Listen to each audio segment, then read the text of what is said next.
That's right, it's that annual holiday. It's Christmas in July. When else would baseball celebrate Christmas but in the heart of the Summerland? Everybody is happy to see Santa Claus keeping hip. Yep, blowing it up as the Phils get set to take on the Houston Astros in Game 2 of this 3-game series. Hi, everybody. I'm Tom McCarthy along with Ben Davis. Got that beard going. It's going to be ready by December 25th. All right, so last night the Phillies got beat up by the Astros. A lot of teams have during the course of the 2017 season. And it usually starts with the smallest guy in the lineup, and that's Jose Altuve. Yeah, throw every possible stereotype out the window about a short baseball player.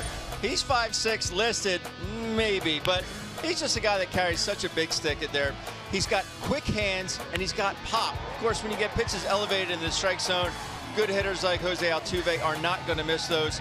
The man is 10 for his last 14. You say, well, he's hot right now, but he's been hot throughout the entire season, and he's been hot since he got caught up to the big leagues. All right, so July 1st till now, he has the 3rd highest batting average in baseball history.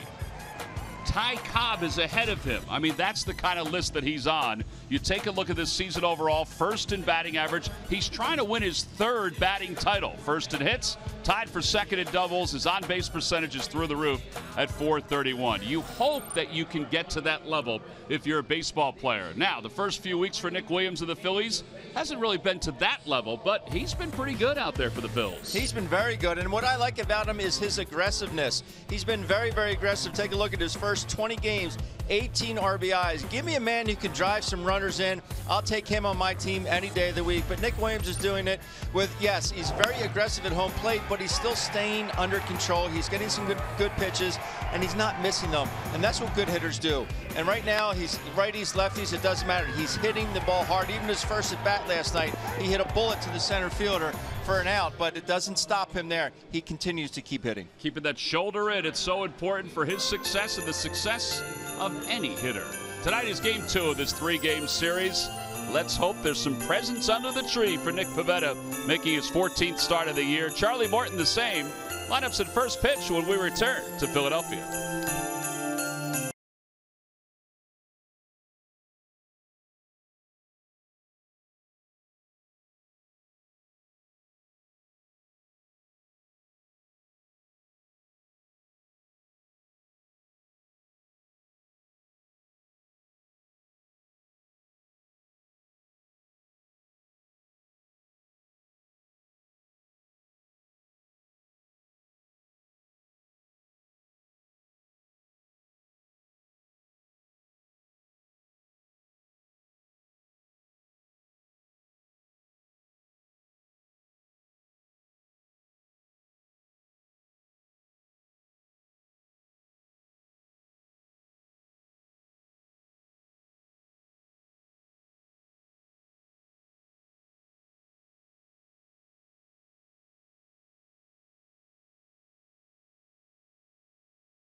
Christmas in July, and from the Nutcracker, that's actually a pretty good first pitch.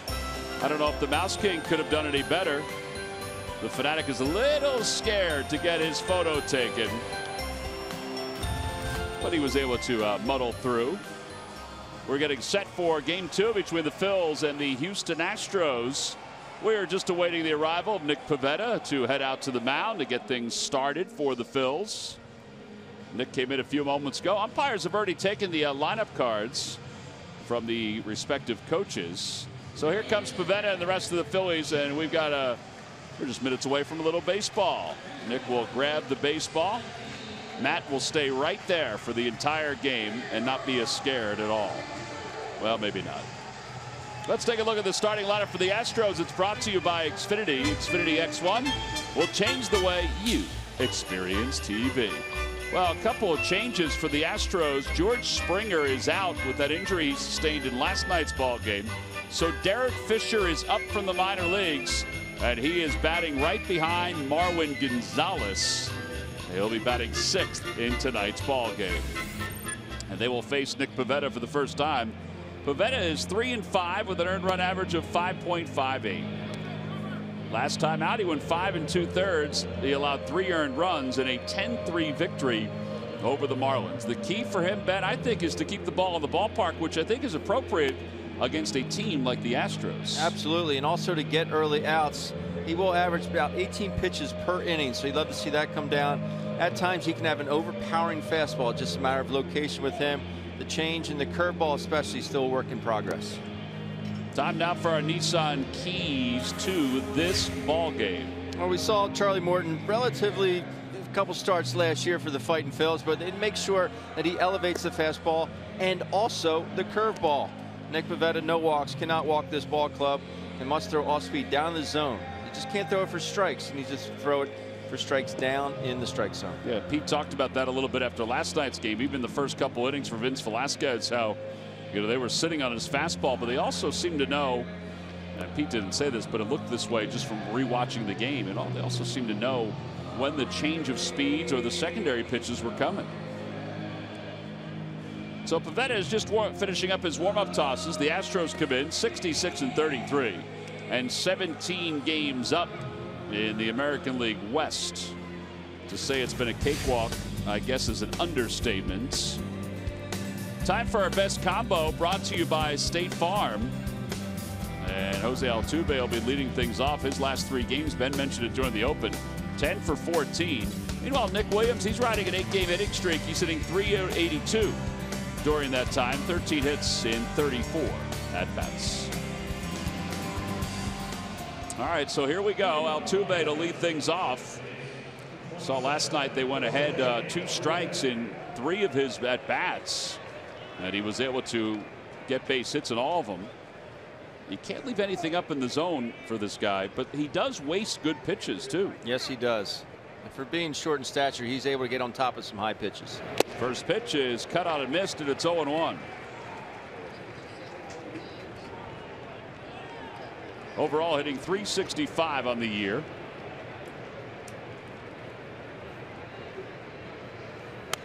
Oh, 0-2. Here we go.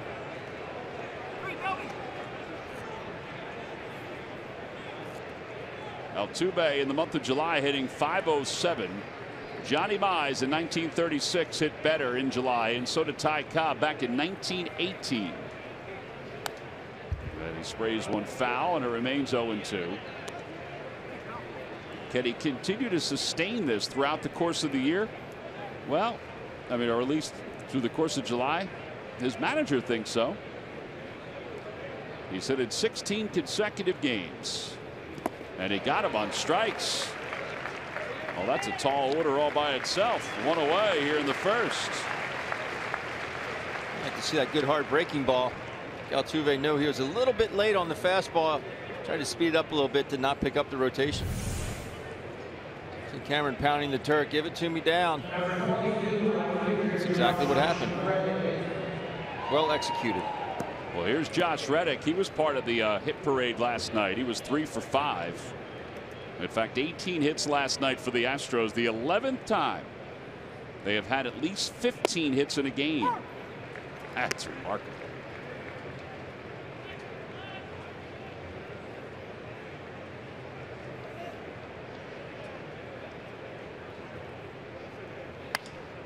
Ground ball foul, and it's 0-2.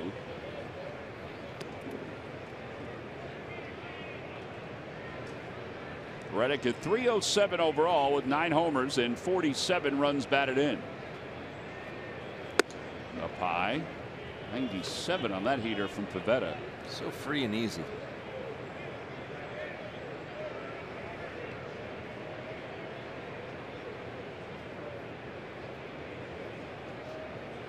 Curved ball hit out towards second, softly on one hop. And one away here in the first. And Gurriel is coming up next. Today's game is also available in Spanish. Just use the SAP button on your television or change the language through the menu on your cable box. Nick got away with a pitch right there. It was a breaking ball. It's more so the speed that got Reddick out as opposed to the location. But he'll take it.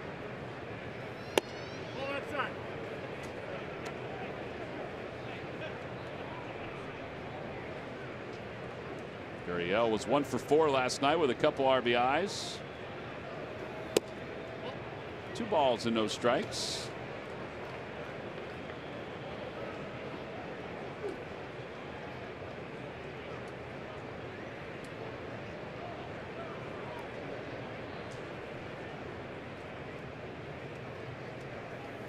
There's a strike, and it's 2-1.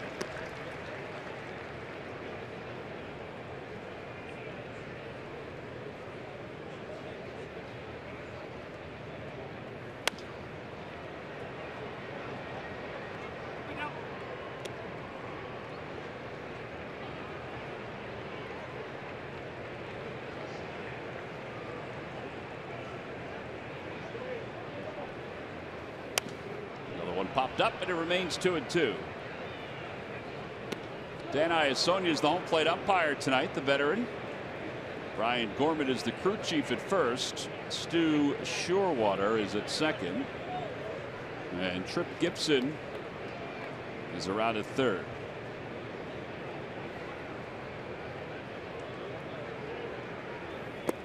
Three balls, 2 strikes.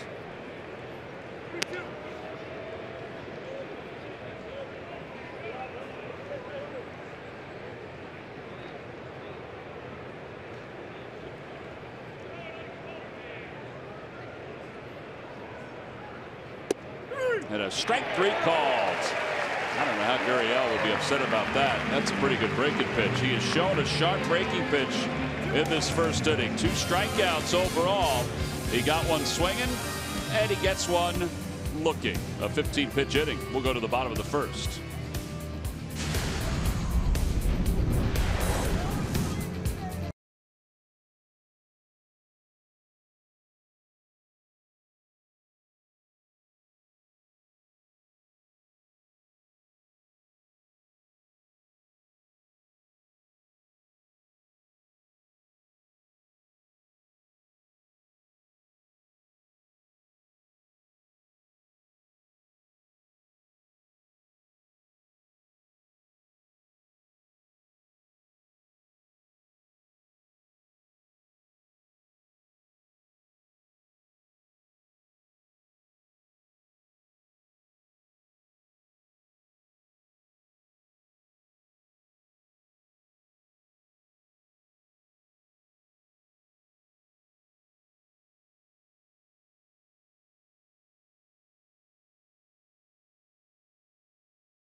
Pete Mackanin looks like he's pondering as he gets set to watch his team hit here in the bottom of the first inning.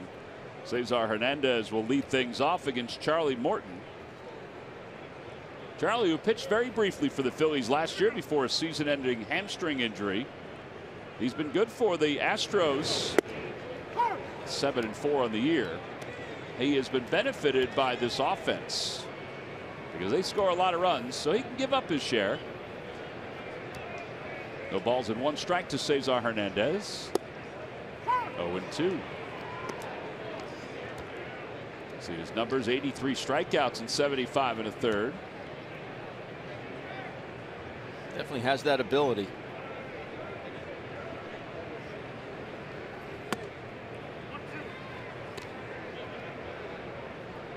Scouting report predominantly fastball, curveball.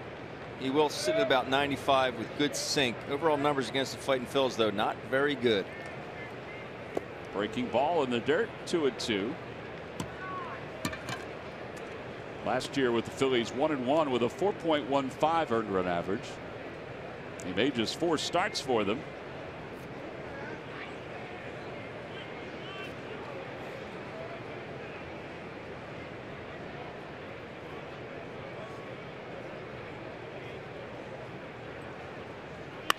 Hot shot to shortstop, backhanded by Marwin Gonzalez. And the rest of the Phillies lineup brought to you by Xfinity. Xfinity X1 will change the way you experience TV. It'll be Freddie Galvis, then Nick Williams. Howie Kendrick batting cleanup tonight for the Phils. Then Odubel Herrera and Maikel Franco. Tommy Joseph at 7th, Cameron Rupp 8th. And in the pitcher's spot, Galvis was 0 for 2 last night before he was lifted in the ball game.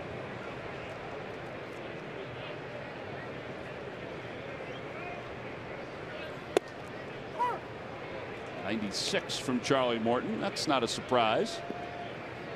He was throwing hard last year before the injury for the Phillies.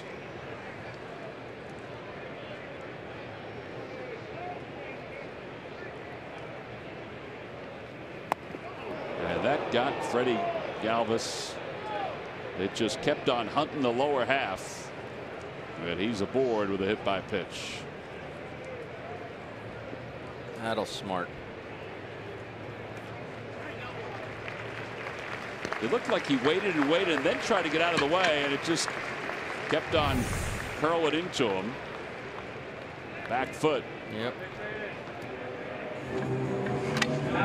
Little curveball. Right off the arch of his foot there.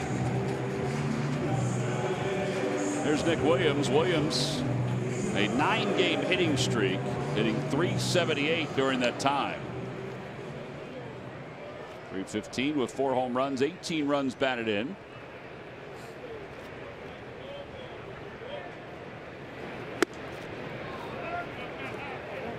Like he may have jumped at that fastball, and it's 0-1. Nick with 18 RBIs so far on the year. Obviously, most of his damage has come after the All-Star break. Big throw over to first. He has 17 RBIs since the All-Star break, which is tops in the National League.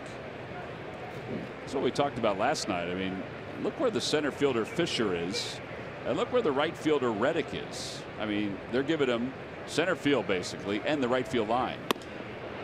I thought maybe part of it last night was because Beltran was in left field. I figured he wasn't going to cover a whole lot of ground. But the scouting report paid off in last night's game. I was talking to Nick about that triple he hit last night. He said, with the way they're positioning me and a couple other guys on the team, he said, I knew as that ball got past first base and I had an easy triple. So we talked about in the open, the 18 RBIs in his first 20 games, second to Leo Norris. Norris, who used to spell Pinky Whitney at third base.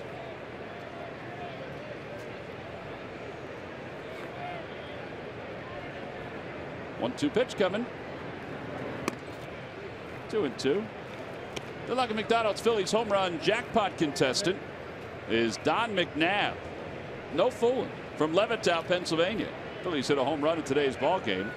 Then Don will win $200. Introducing the new signature crafted recipes at McDonald's. I'm loving it. Good luck, Don.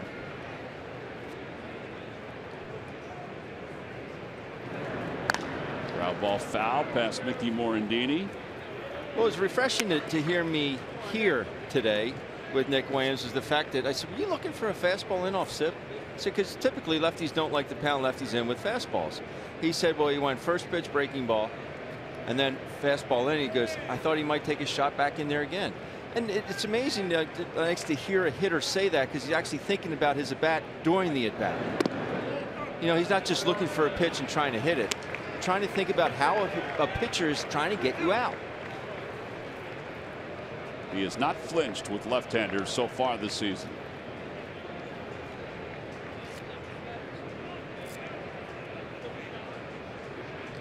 Three balls, two strikes, runner at first. Runner goes, pitches inside, ball four. And that'll put runners on first and second with one man down.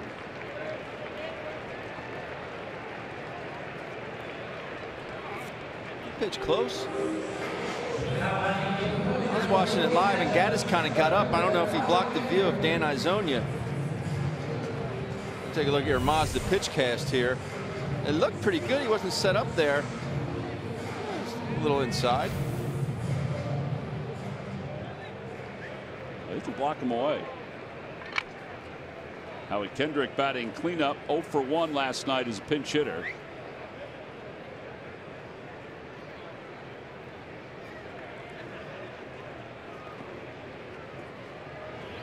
Fastball 0-1.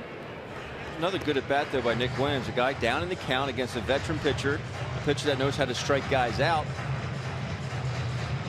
He coaxed a walk out of it. It took a couple of close pitches. Yeah.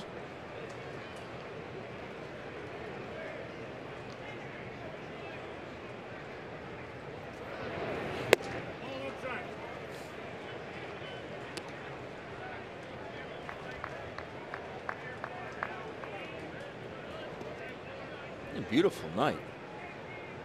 No humidity.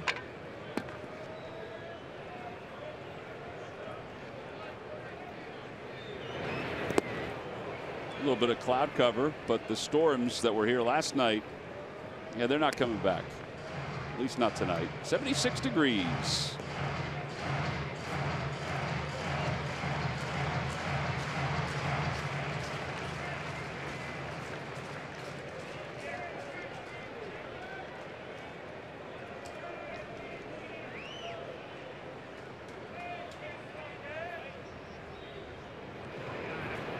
Ground ball softly left side. Gonzalez flips to Altuve for one. And that is all they'll get. 6-4 the put out. Runners on first and third for Mike Calfranco.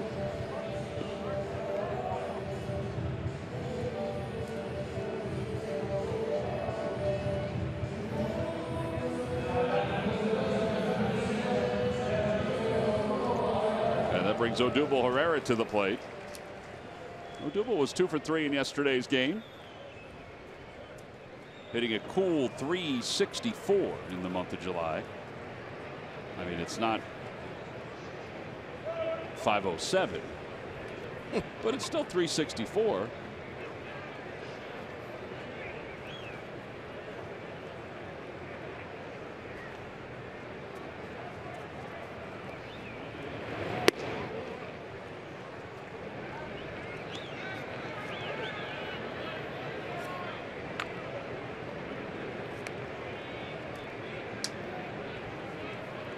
Never understood why guys readjust their batting gloves after not swinging. Top of the bubbles. Never got it.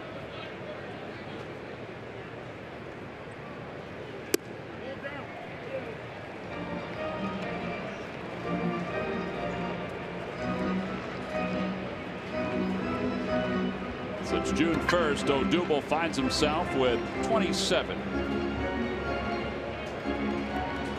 extra base hits. Jose Ramirez, the Indians, 31, leads the way.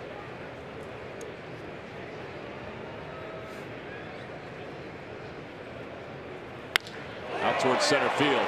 That sounded good. Fisher's going back toward the wall, and he makes the catch as he pounds into the wall near the 409 side. His first day playing here at Citizens Bank Park. And he was able to get to a spot where he can get his glove on it and wrap up the bottom of the first inning. Right there, I didn't think he had enough on it. But then he realized he'd be able to track it down.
How do you do it?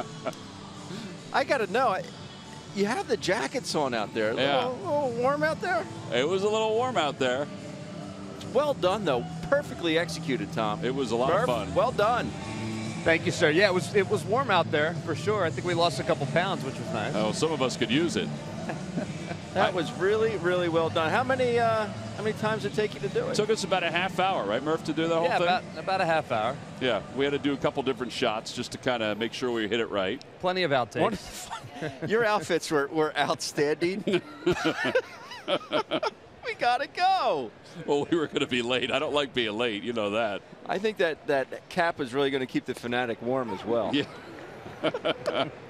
It was a lot of fun, though. I mean, it was very well done and very smart in the way that they wanted it done in honor of Christmas in July.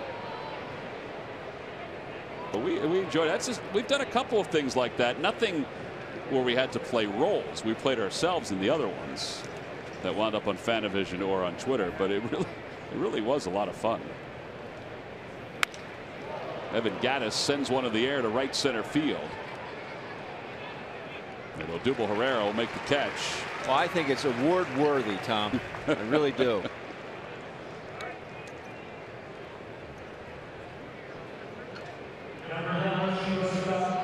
Well, with one man down, Marwin Gonzalez is coming up, and let's check in with my co-star. What do you got on Marwin Gonzalez there?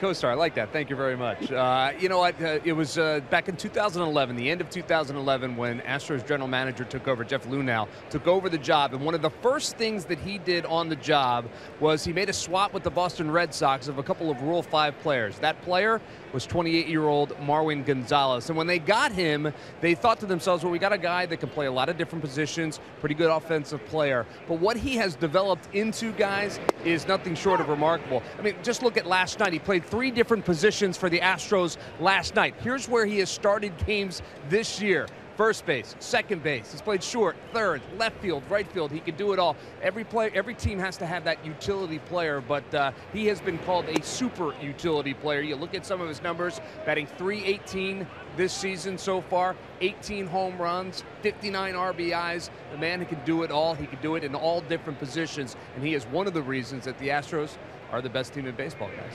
Yeah, it's amazing. You know, AJ Hinch says that he looks at Gonzalez as being a starter. Doesn't matter where he's a utility guy. He feels like he is the 10th starter that he has on his roster, counting the pitcher on an everyday lineup. And it's Martin Prado, Omar Infante. You think of guys like that. Phillies had Tomas Perez, who was such a good utility guy. Andres Blanco has been a good utility guy, but Gonzalez adds a little bit more because he adds some pop as he lines out to left field.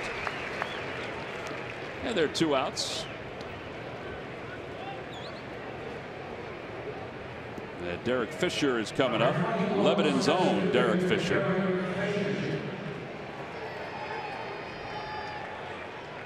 Hear a little chirping into the background because it's not that far of a ride from where he grew up. It's another Keystone Stater, Tom. Look at those numbers down in AAA. He's been up with the big club before. Out of the University of Virginia, went to Cedar Crest High School. Major League service, all of 7 days. This will be the 8th day. 1 ball and 1 strike. Like you said last night, everyone in the lineup, they all hit homers. He's got a couple to his credit already. Well, Fisher, when he came out of Cedar Crest High School, he was selected by the Rangers but did not sign. Another liner to left field, tracked down by Howie Kendrick. The side is retired. 6 up, 6 down for Nick Pivetta. We'll move to the bottom of the 2nd. It's the Phillies nothing and the Astros nothing.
Braves are coming in on Sunday. All children 14 and under will receive the Community Energy Fanatic Solar Bobble Body. You can get your tickets by going to Phillies.com. There is the Bobble Body right there. Put it in a little sunshine. It keeps on moving. We'll go to the bottom of the 2nd, and Michael Franco will lead things off. 0 for his last 12.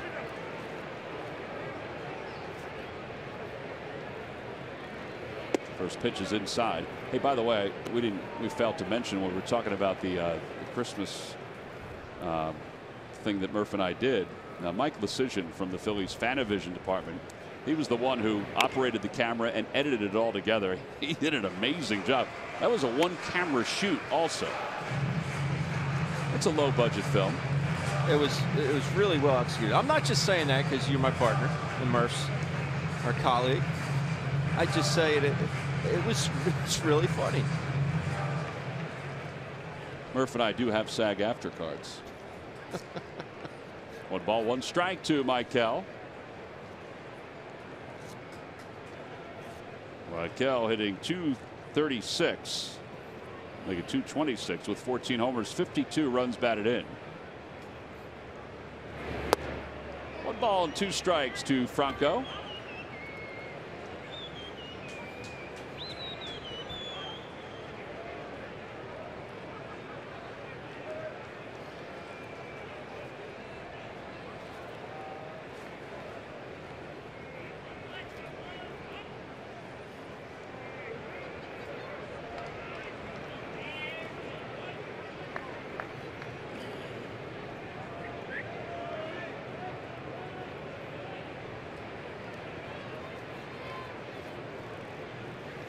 Outside with a fastball, 2-2.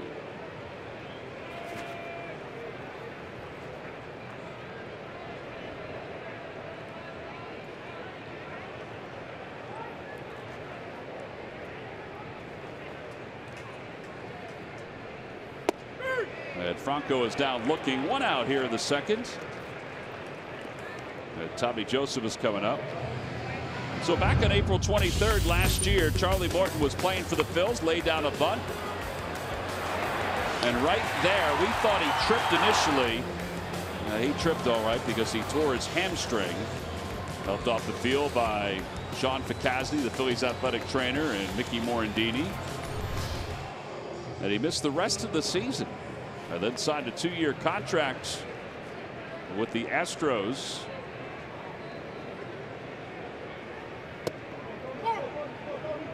Oh, 1 to Tommy Joseph.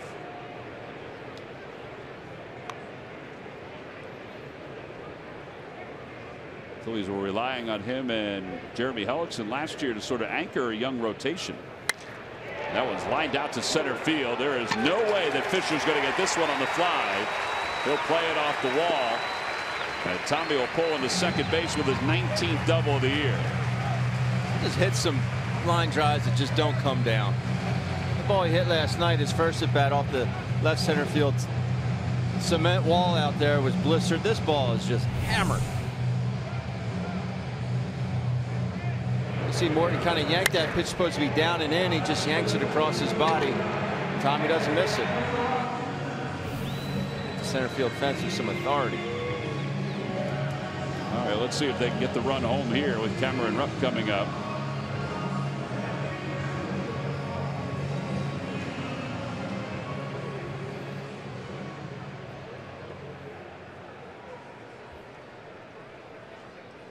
Cameron hitting .222, 7 home runs, 18 runs batted in, and a breaking ball that drops in. 0-1.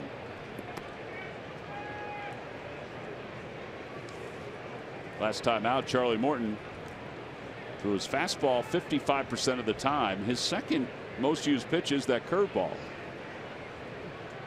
And then the cutter 11% of the time. Think about Morton, though, when he's on, his fastball just moves every which way.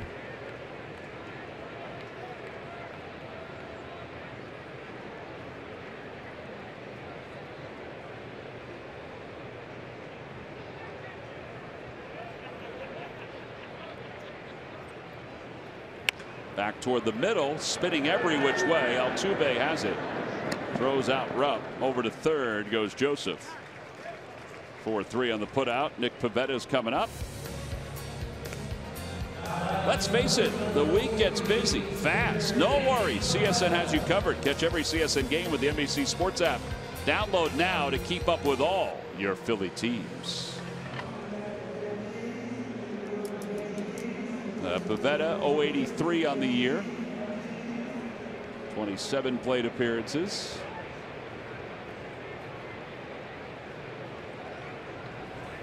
Off the hands, out towards center, and caught. Fisher was playing shallow, and he robs the Phils of getting a run. No runs, 1 hit, 1 man left in scoring position.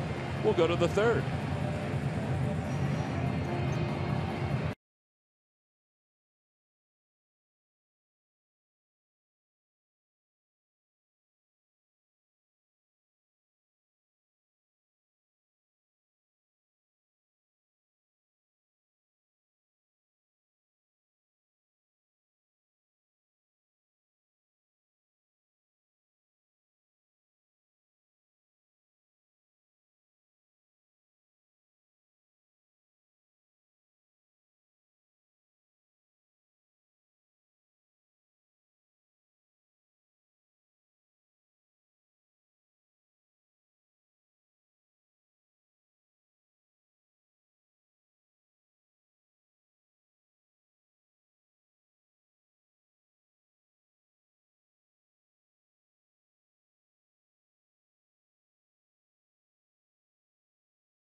superior, and he just can't handle it. Superior? You Yeah. have lost your mind, son. Yeah. You have lost your mind. Yeah. Well, the thing about it is that 38-year-old Daniel Cormier, he is the superior in age. He retained his UFC heavyweight championship on April 8th, setting up Saturday night's rematch against the former UFC light heavyweight champion, Johnny Bones Jones. Order with your remote or visit Xfinity.com/UFC for more details. Two excellent records. Jones 22-1, Cormier 19-1. I could not imagine doing that at 38 years old. Talking about getting your body in. Yeah. One is 6'4", Cormier is 5'11". That's the amazing thing. And they just. Cormier has wrestling as part of his background. Jones does also, but he's got jiu-jitsu, which he mixes in. Alex Bregman leads it off, and Bregman lines one to right center field. He has fallen in love with that alleyway, and Odubel can't track it down, and Bregman is on his way to second. He's thinking about three, and now he's going for three. Hernandez's throw won't get there in time. It's a triple, his second of the year.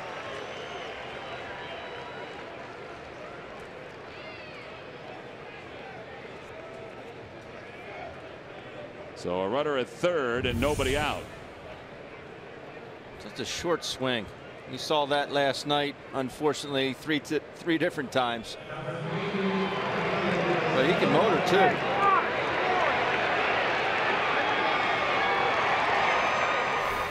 Kind of looks like he's running like Ron Say. The Penguin. Yeah. He needs a little extra time to get himself ready. Pretty similar body types. Here's Aoki. Aoki came in last night's game for Springer, was 1 for 3.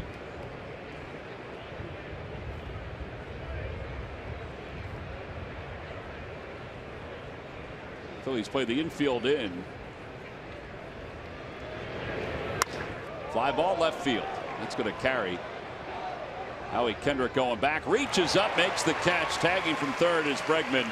It'll be a sac fly, and it's 1-0 Astros. The wind is howling out to left. You can see the flags just.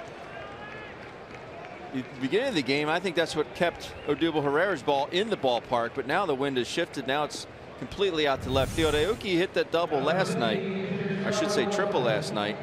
Bat he just flicked his hands at. This ball, pretty much the same swing. Nice play by Howie just to get back on that baseball. Well, now Charlie Morton will be the hitter with nobody on. Aoki picked up his 19th RBI.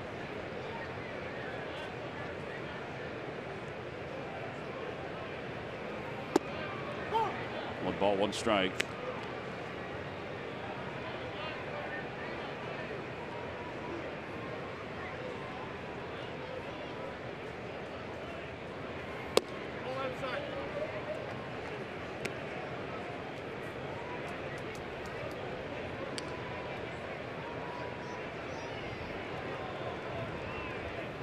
Ground ball back toward the middle. To his left, Freddie Galvis, 2 outs. Time now for the Jeep Stump the Fans trivia question. Log on to Phillies.com. Go to the fans section for all the information. And please submit your answer on the subject line. Question is, who are the only 2 Astros to win the Rookie of the Year award? Answer will be revealed a little later on.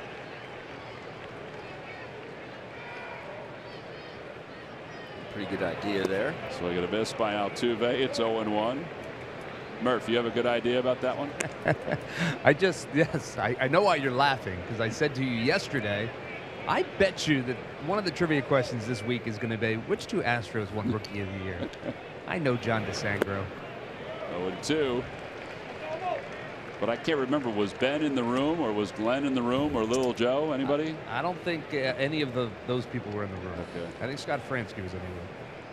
And we don't know whether he's a helper or not in Ben's quest to get answers correct.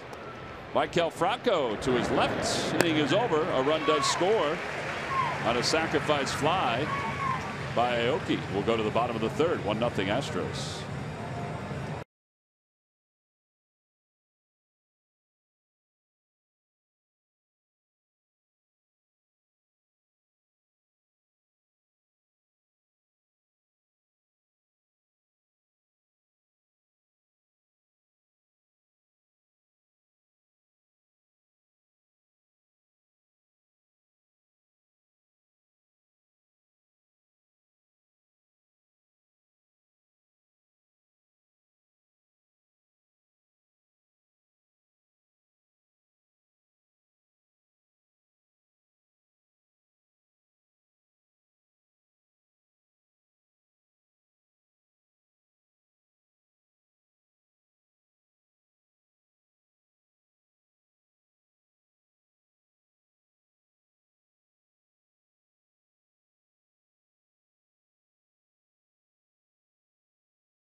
your Delaware Valley Honda dealers. Hurry to your local Del Val Honda dealer or visit DelValHondaDealers.com. And by McDonald's, introducing the new signature crafted recipes at McDonald's. I'm loving it. Last of the third, 1-0 Astros on top. And the Phillies will send the top of the order: Cesar Hernandez, Freddie Galvis, Nick Williams. So they got into the Christmas spirit, Ben. Let's check out the naughty or nice list. Cesar grounded out his first time up.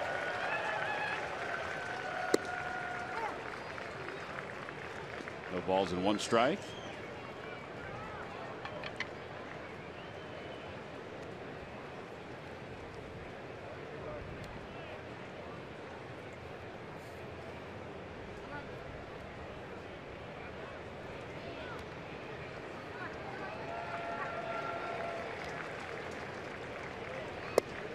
Inside, 1-1. Astros are 8-0 after yesterday's victory in interleague play. Since the start of 2015, they are a major league best 35-13 in interleague contests, which is remarkable to think about it because they're in the American League now. For most of the time that interleague play was going on, they were in the National League, and like a lot of National League teams, they would just get beat up. Ground ball softly right side. Altuve takes care of Cesar.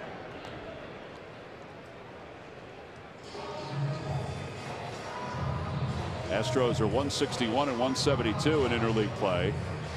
Phillies, meanwhile, are 156 and 202. And head-to-head, Phillies lead 292 to 278. It's amazing that they've played that many games against the Astros, but again, they were a National League team since '62. By the way, something happened to Bregman. He is out for the Astros. Gurriel moves over to third base, and Tyler White takes over at first base.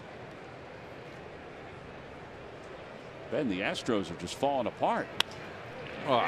There's a base hit by Freddie Galvis. Jeez. And Freddie will pull into second with a 1-out double. Second double of the night. Got to be the shoes for the Phils. To stay back on a breaking ball like that and just lace it to left field. Get that foot down. You don't move forward with your head. Keep those hands back. I mean, that's a nasty pitch. Back to a breaking ball. Nice easy swing. I'll take my pair the other way.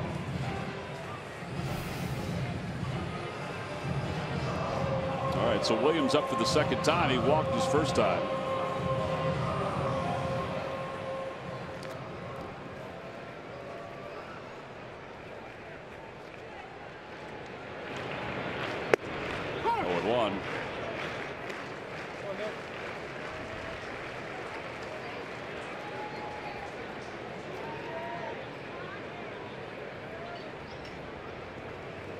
Nick's numbers with runners in scoring position. You'd figure they'd be high with all the RBIs he's picked up since he's arrived.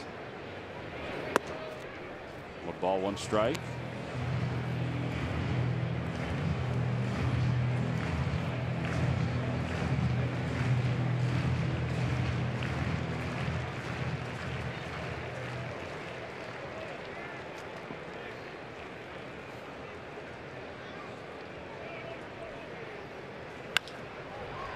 Down the left field line.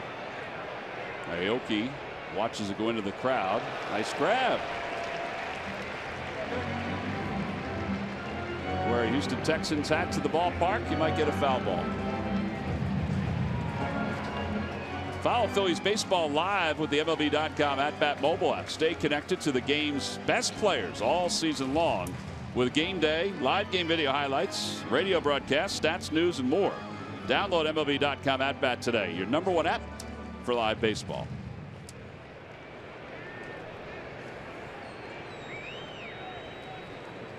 One and two. 2-2.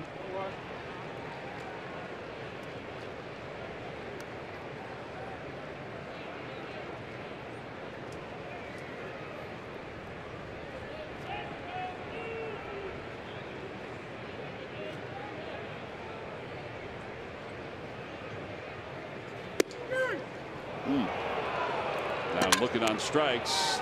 Second strikeout for Morton.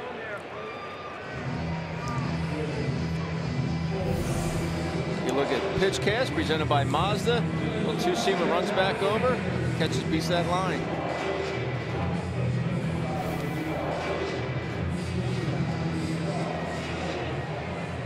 I know Nick disagrees, but I really think it's a pitch, along with some other pitches I think just need to be called. Oh yeah, some other pitches definitely.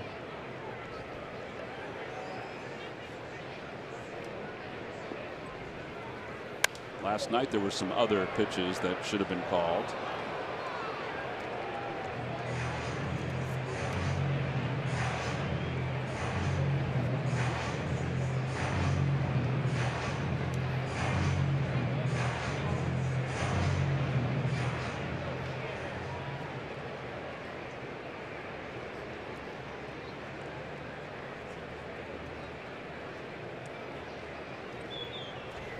Down and away, 1-1 to Howie Kendrick. Kendrick 357 in his last 27 games that he's played in. He's been on the disabled list 2 different times this year.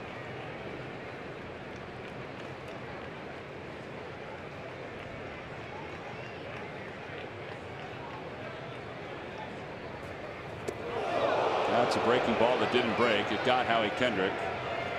And that'll put runners on first and second. Well, it's the second batter that's been hit on a breaking ball from Charlie Morton.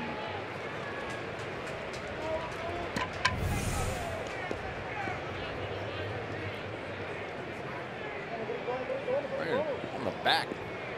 On those letters, but on the wrong side. It's a glancing blow.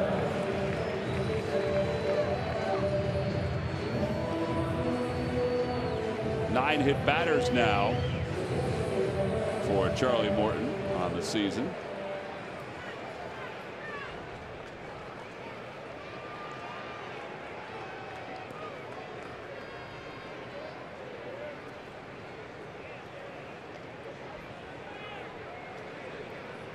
I don't think we're heading toward the White Sox and the Cubs from earlier today, but you never know.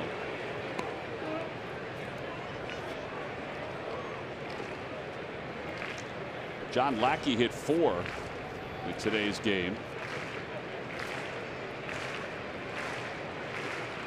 And Chris Beck hit 1 for the White Sox. Get off my plate. I didn't think Abreu was even on his plate. Either time.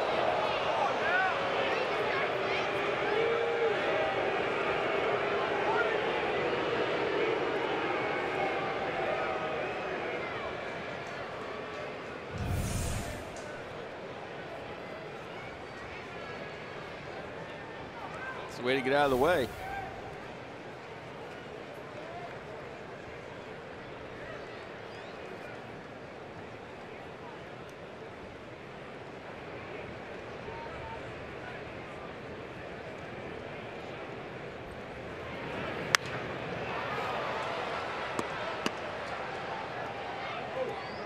A good pitch to hit there.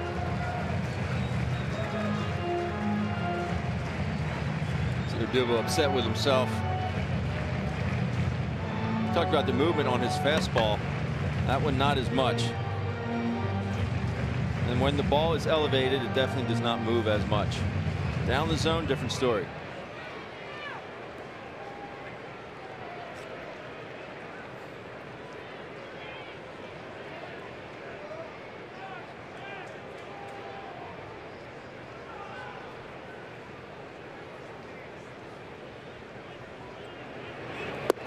With an off-speed pitch, Odubel strikes out. 3 strikeouts for Charlie Morton, 2 here in the inning.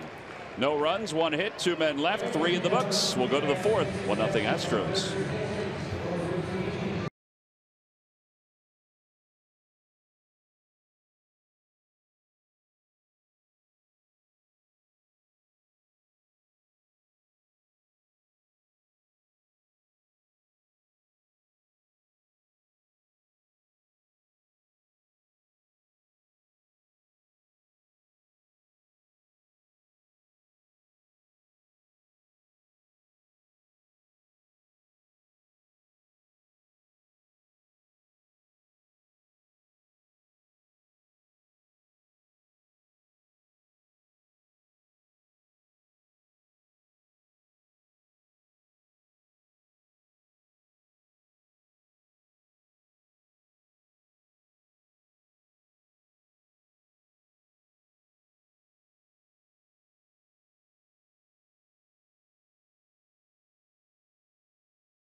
Pods, call upon the local company who has perfected the perks of same-day delivery. Order by 11:30 a.m.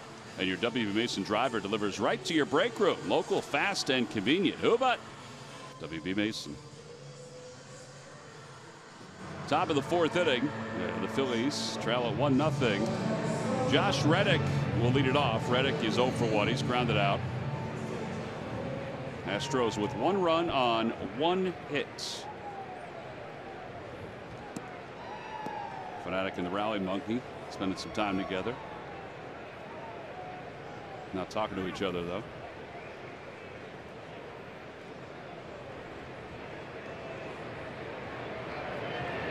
Some of the numbers that the Astros have put up the last couple of months have been ridiculous in how strong they have been. Like Reddick, who fouls that one, and it's 0-2. Reddick has 47 hits in the last 2 months. Spending his 52nd game as the number 2 hitter. A spot where he's hitting .302.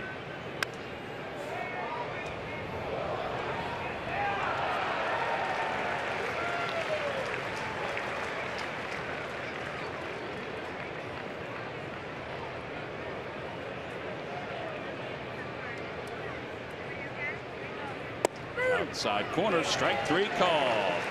3 strikeouts for Pivetta. Reddick disagrees. And 1 away. What do you say? Tighten up. 1 away, and that'll bring Gary out of the plate. I think it was a lighten up.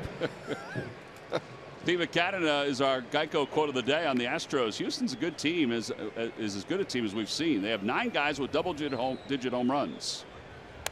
As Gurriel fouls this one back. They're a real aggressive team, one of the best, if not the best, that we've seen. They have aggressive hitters. You can't make mistakes against them. Early in the count, they hack at those mistakes. They don't strike out a lot. There's some truth to that. I mean, think about how quickly this count has gone 0-2. Mm-hmm.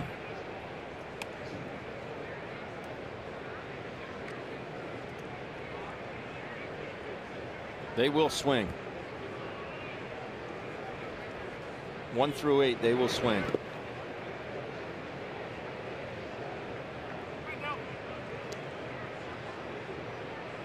But in my mind, that just means that I know their numbers are good, but you can pitch to them. You just have to command your pitches and execute. And that can be said against any ball club.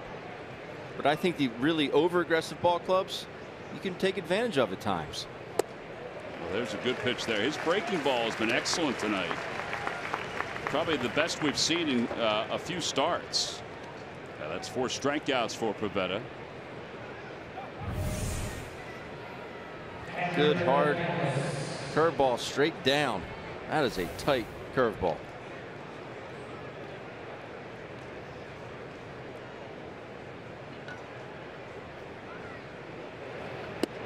Breaking ball inside.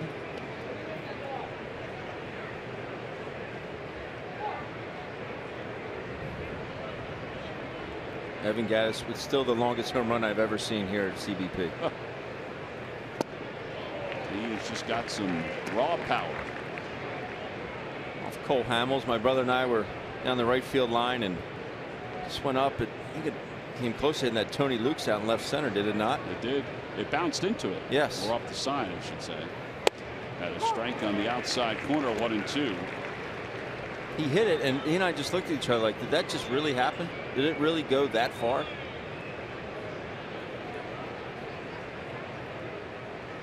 Got him. Whew. A breaking ball. He just struck out the side, and he didn't just rely on his fastball. He relied on his breaking ball as well. 5 strikeouts for Pivetta. Now he needs some runs as we go to the bottom of the 4th.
on Saturday, July 29th. Order with your remote or visit Xfinity.com/UFC.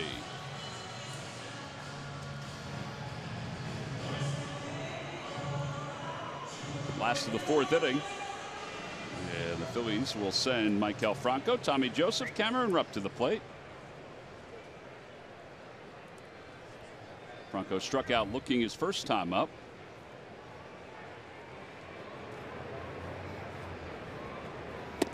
Swing and a miss. And it's 0-1. Franco lost his hat.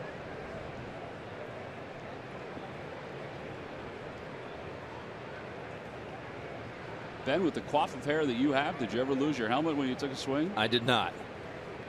I did not. Out to right field. He jammed him. And Franco now 0 for his last 14. Phillies baseball is brought to you by Toyota. Find your favorite model today. Toyota. Let's go places.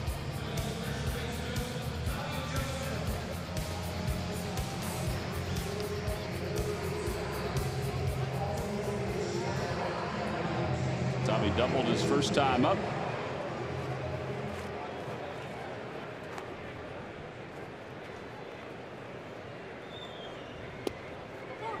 One.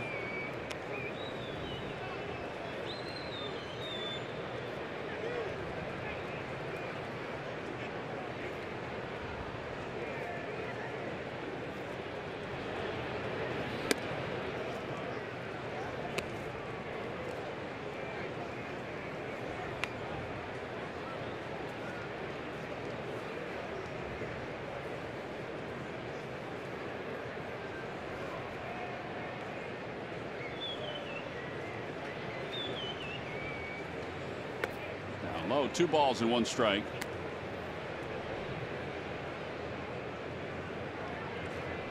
Charlie Morton signed a 2-year, $14 million contract with the Astros this past offseason. We joked about it last night, but he said that in this offseason, after his hamstring became healthy, he took some classes on how to run better. Worked out with somebody just to teach him how to run a little more appropriately. Off the side of the mound, Altuve gobbles it up. 4-3 of the putout.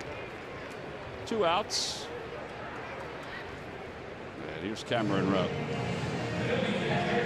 Probably helped with his conditioning as well, off-season conditioning. I would think so. Said he's never been able to run properly. Always been an awkward runner. Are you an awkward runner? No, just really slow. I had great form, Tom. I think you should label it as awkward. Just label it as awkward.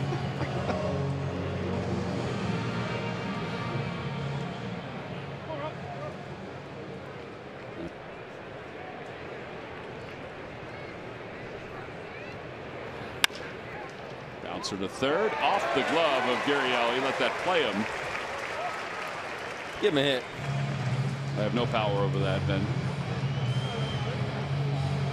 E5, according to Mike McConey, tonight's official score. Yeah, this is exactly what you said, Tom, letting the ball play you. Once you play it into that long hop, you don't know that top spin if it's going to stay low to the ground or pop up on you, but the best thing about it is the fact that we cleared the pitcher spot here. A little different style now for Pivetta as a hitter.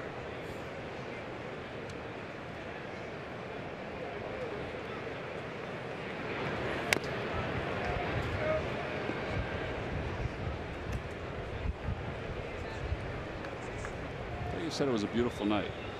What's going on with the wind? It's beautiful. No humidity. We don't have any rain, do we, coming in? Nah. How are those bones?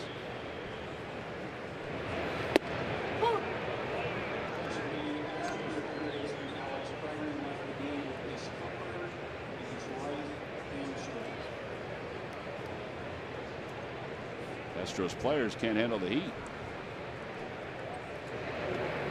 Curveball, and Pivetta is down looking on strikes. Third strikeout for Charlie Morton. No runs, no hits. One error by the Astros. One man left. Phillies have left 6 through the first 4.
Wrap up to Toyota Phillies Alumni Weekend.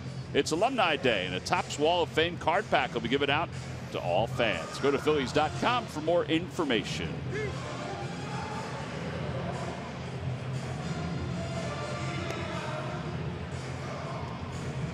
One nothing. Astros lead it.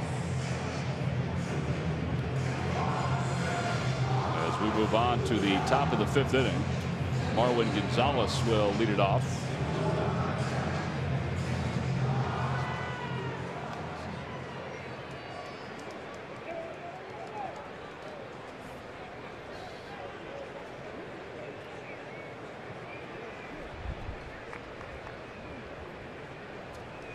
Marwood flying out to left field his first time up.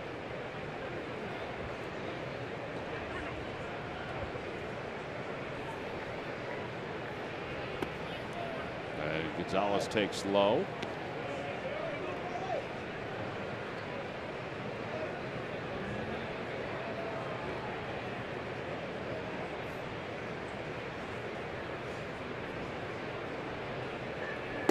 Fastball in tight.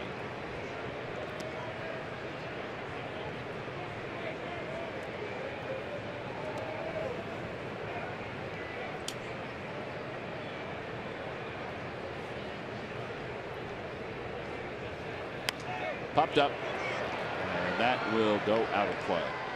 2-1.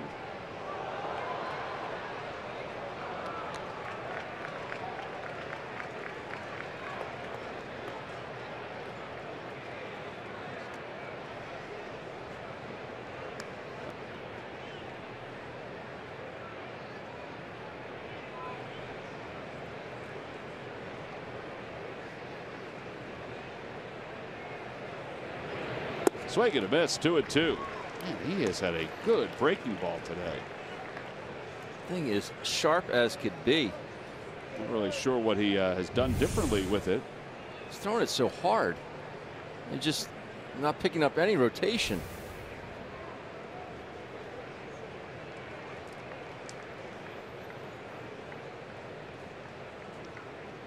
Swing and a miss. Gonzalez strikes out. That's 4 consecutive strikeouts.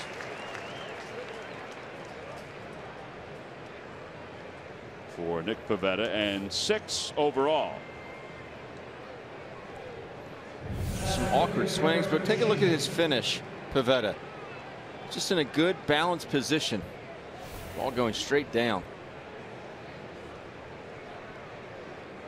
Definitely has his legs underneath him tonight, Nick Pivetta. Well, Derek Fisher is now the hitter. On the inside corner.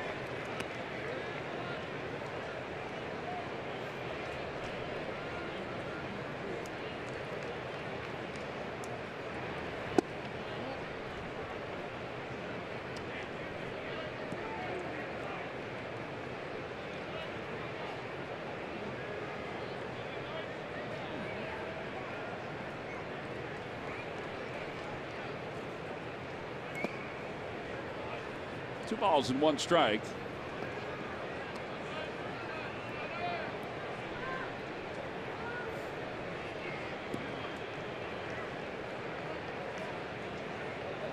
That is a good ratio of balls to strikes. Over to the right side, Tommy Joseph will cleanly take the plate of the bag. 3 unassisted. Every time the Phillies retire, the opposing team, 1, 2, 3, Comcast will make a contribution to Phillies charities. Phillies baseball is brought to you by Xfinity. Xfinity X1 will change the way you experience TV.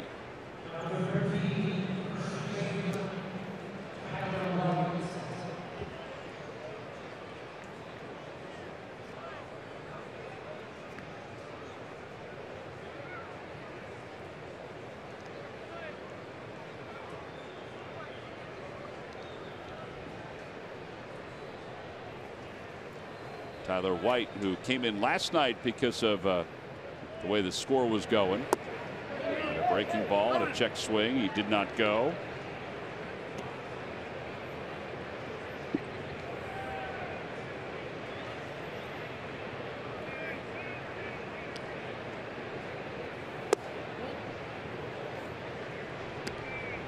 Two and 0. I think Pivetta looks a lot tonight like he looked against the Red Sox. The only difference, I think, is breaking ball is better.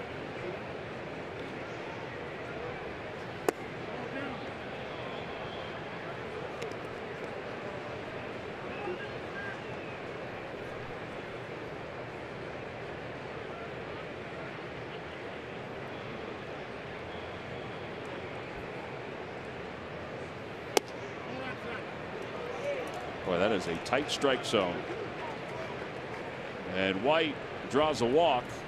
And Aoki's coming up. He had a sac fly his last time up. These pitches are close. 2 and 3 were in the strike zone.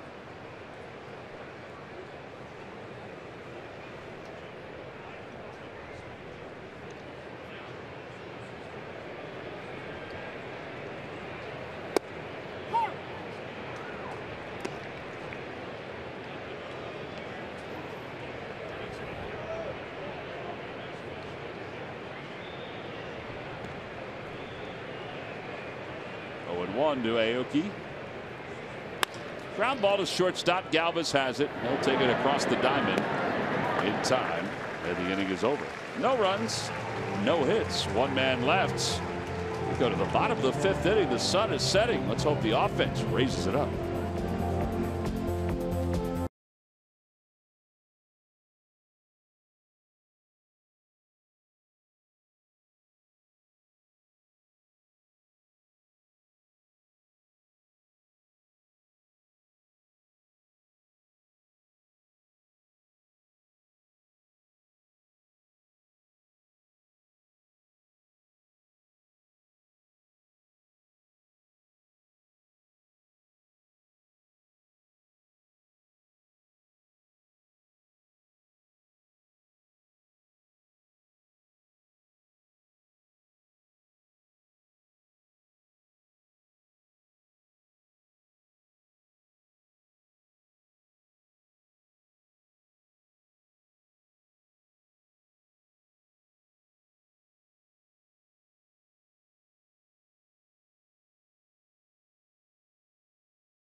It's time for the Citizens Bank Minor League Report. Citizens Bank, the official bank of the Phils. Brock Stassi hit a grand slam today for Lehigh Valley. They defeated Gwinnett 5-zip. Lakewood lost to Charleston 7-4. Juan Louis hit a home run, his third. Reading and Altoona are tied at 1 in the 6th inning. Phillies trail at 1-0 as we go to the bottom of the 5th here at Citizens Bank Park.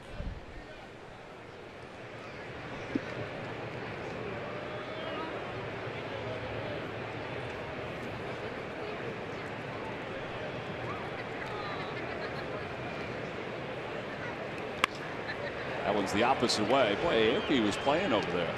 I'll tell you, their advanced scouting of some of the Phillies hitters has been right on. Yeah, another hard hit ball there by Cesar. First at bat, he blistered one to shortstop. Second bat, yes, he just rolled one over, but another ball hit hard down the left field line there by Cesar.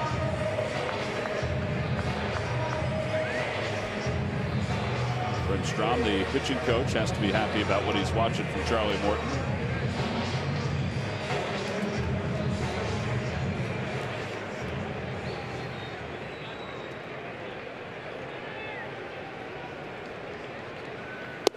Freddie takes on the inside corner, 0-1.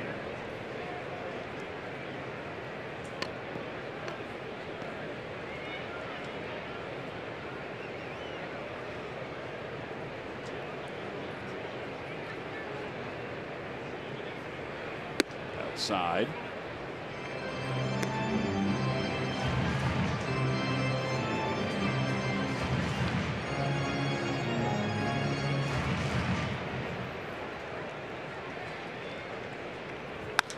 Fly ball, center field. Fisher comes in. Gonzalez backpedaling out. And there are 2 outs here in the 5th inning.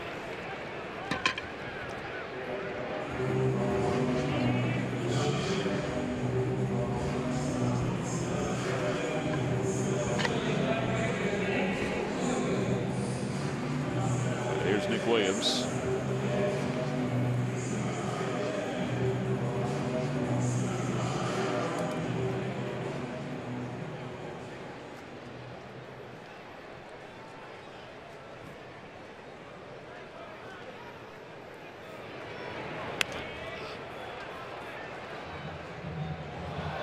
Nice grab by somebody on the suite level.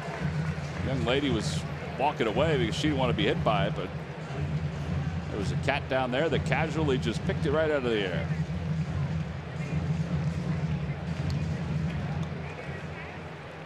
No balls and 1 strike, and it's 0-2.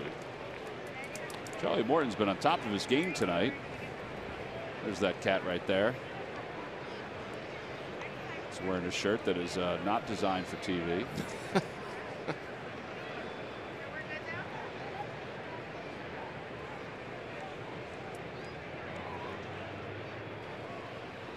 Breaking ball and a strike 3 call. Boy, these 2 pitchers have been dueling here tonight. 5 strikeouts for Charlie Morton. He threw 7 pitches. 6 of those pitches were strikes.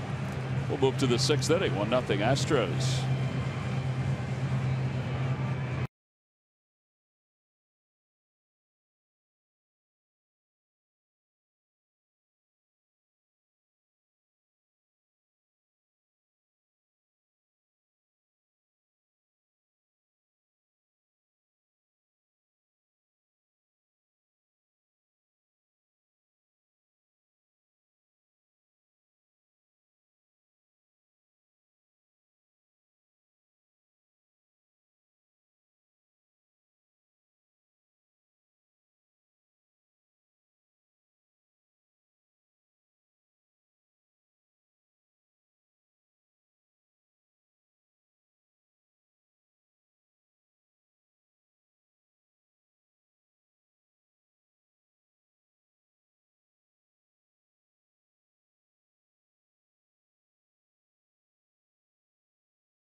Philly of the week is still new, still adjusting to the major league level, but has been having a grand old time getting started.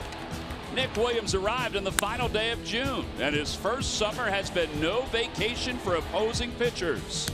The 23-year-old has driven in 12 runs with 3 homers and a very productive 9 extra base hits in just his first 16 games.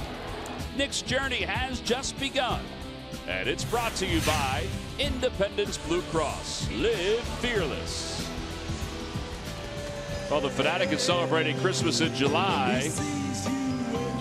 He was hoping for some gifts, and then he realized that Santa Claus was here.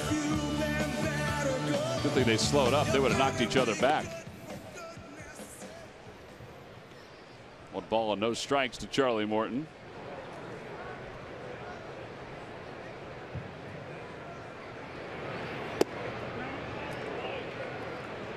Two 2-0. Morton grounded out to shortstop his first time up.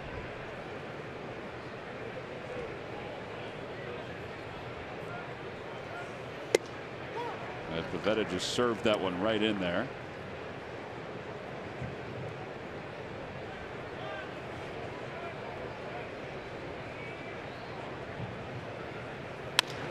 Over to short again.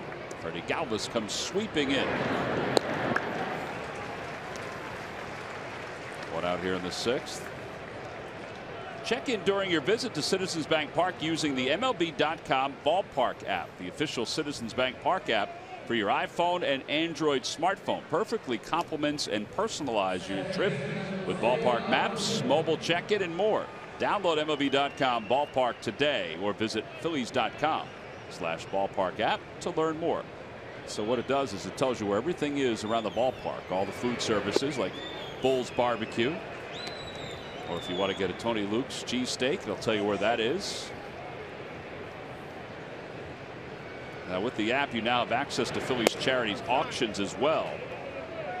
Whether you're at the game or at home, if you want to find out where all the sunscreen stations are here at the ballpark, it'll be on the app.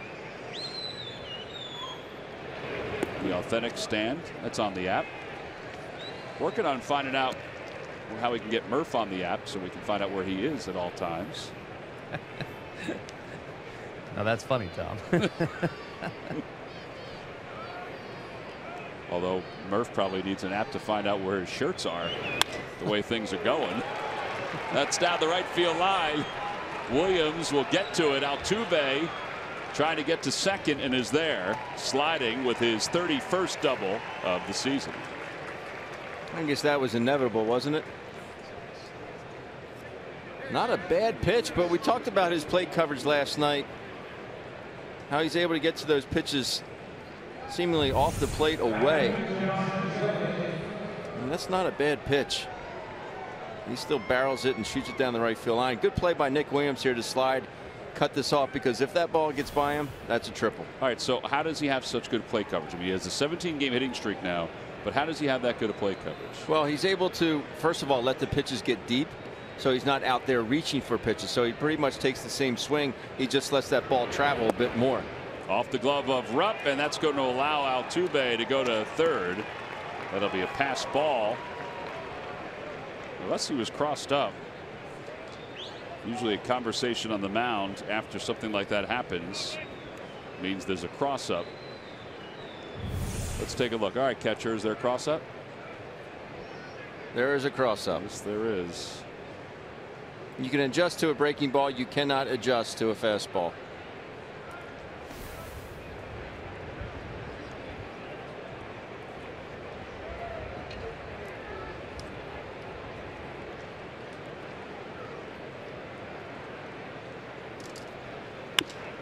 Line drive to left field. That's in for a base hit. Altuve will score.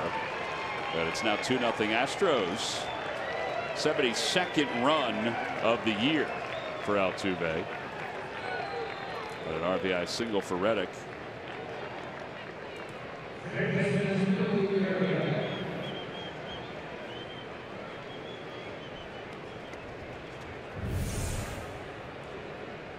Those would be up and in. I mean, that ball center cut.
dirt, and it's 3 balls and 1 strike.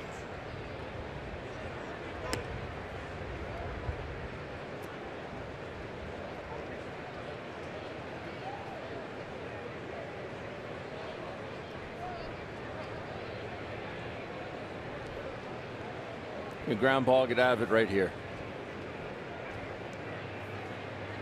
Gurriel is also one of those guys that's been hot in the month of July, hitting .352 with 20 RBIs in July. Mentioned that he defected from Cuba, made his major league debut at the age of 32. He was a .335 hitter lifetime in Cuba. Picks up the base hit here, and that puts runners on first and second with 1 out.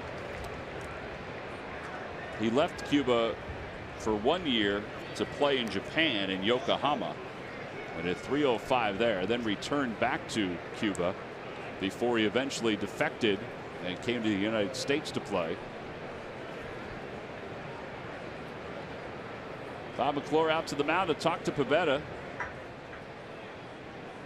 Give him a little breather here.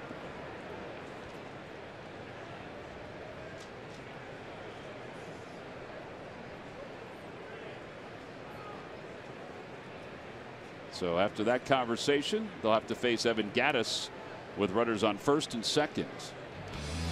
Eagles fans, we know you're fired up about training camp, so make sure you're breaking down every day with Quick Slants tomorrow at 6, only on CSN. Gattis is 0 for 2. He's flied out and he is struck out. Upstairs 1-0. I don't think that he's tiring at all, but no. he is definitely missing his spots.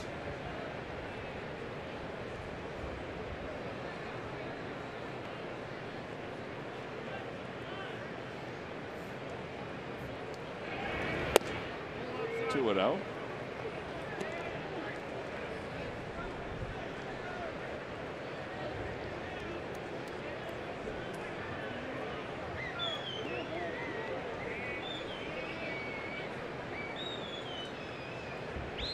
Just not seeing the same fluidity out of his motion as we saw earlier in the ball game. Off the hands. Gattis fouls it back. 2 balls, 1 strike.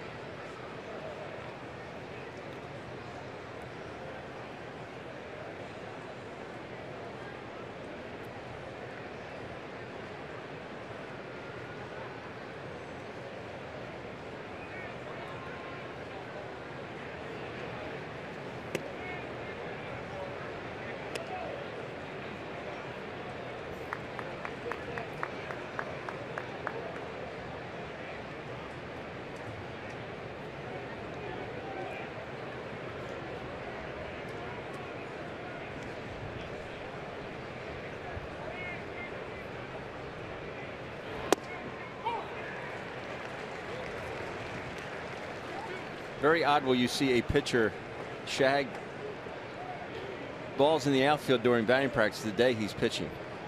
Nick got done hitting today and grabbed his glove and then started walking out to the outfield, and Daniel Knott was down there. I said, "Where's he going?" He said he can't sit still. He's got to go. He said, "I'd rather him do that than just sit in front of his locker." Foul tip hung on to by Rupp. 7 strikeouts for Pivetta, 2 outs here in the 6th inning.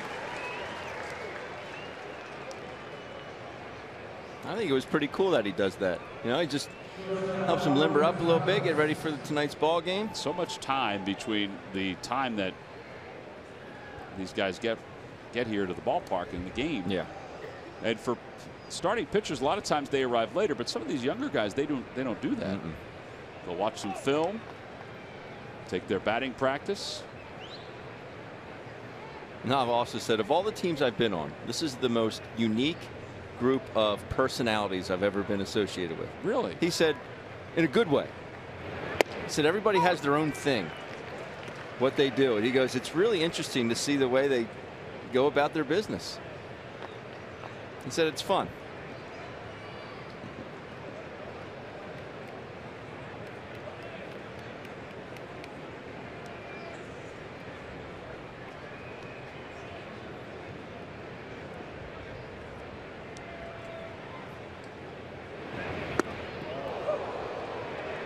1-1. It really wasn't that close. No. I think your acting was way better, Tom.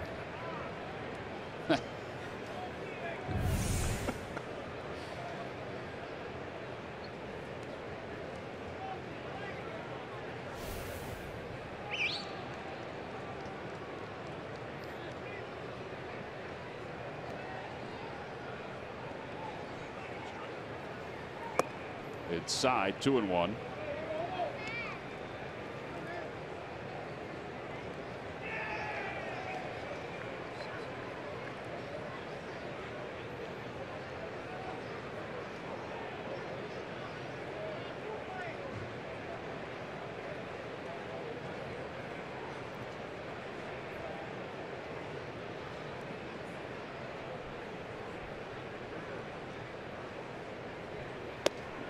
Two and two. Got Gonzalez his last time up with a couple breaking balls down the zone. That's the same swing we saw out of him. He's going to give Marwin a little bit of time here. Shake out that hand. All right, if you see this, are you thinking let's throw the same pitch then? Have to. He didn't adjust to it his last at bat. Definitely didn't adjust to it there. I was always a firm believer in throw it till he hits it. Now, whether or not Nick Pivetta can execute that same pitch again, we shall see. I would just go right now, though. I wouldn't give him any extra time. No. Home plate umpire was ready to go.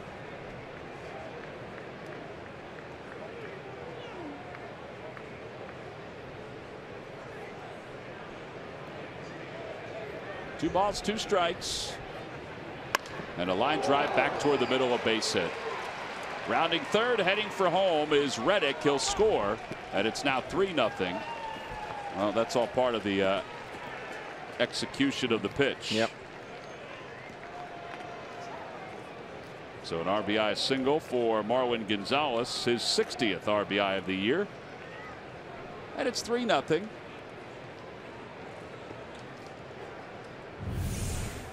Where Cameron set up. Let's go back to that same pitch. That ball just out over the plate. Not able to get on top of that breaking ball right there.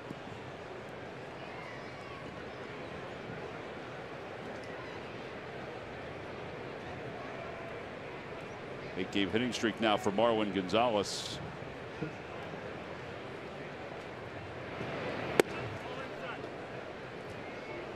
You don't see a whole lot of quote-unquote utility players with 60 RBIs.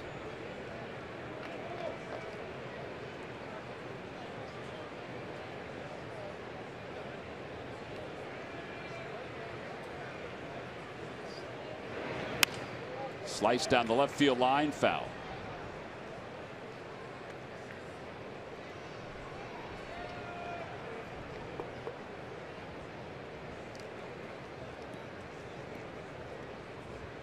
Pitches by inning. This is obviously his largest load of the night. 28 pitches.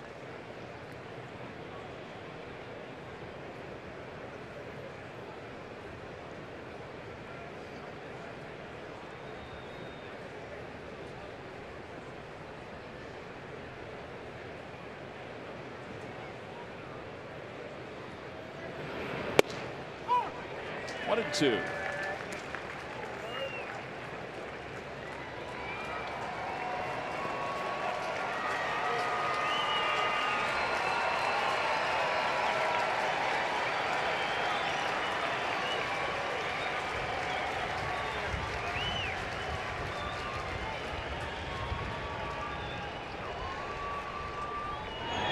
Runners go.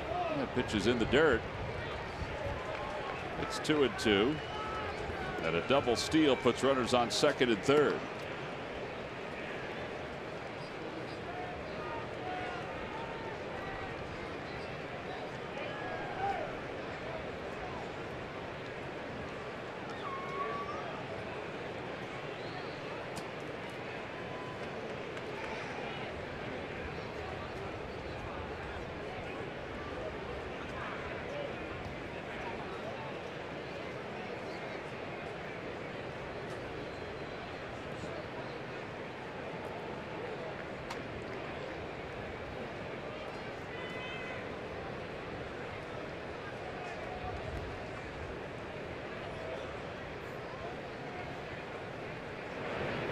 Ground ball right side, past the diving Tommy Joseph, and 1 run is in. Here comes the second runner, and he is safe at the plate.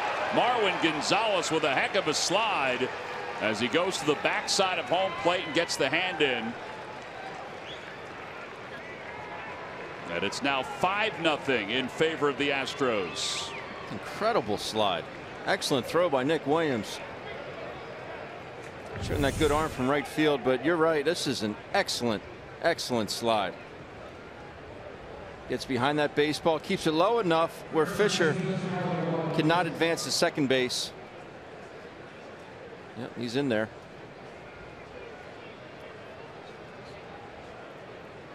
Usually the umpire will kick that bat out of there. Yeah, somebody will, either his teammate or, like you said, the umpire. Here's Tyler White with 2 more runs in and a breaking ball 0-1. Well, for 5 innings, this was as good an outing as we've seen from Pivetta. But it's unraveled here in the 6th. He's allowed 4 runs after getting the first batter out. The Altuve double forced him to go to the stretch, and then things got a little different.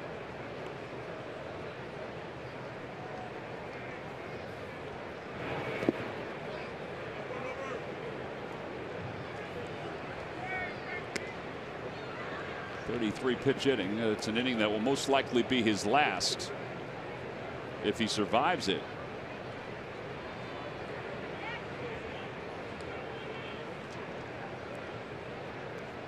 Luis Garcia.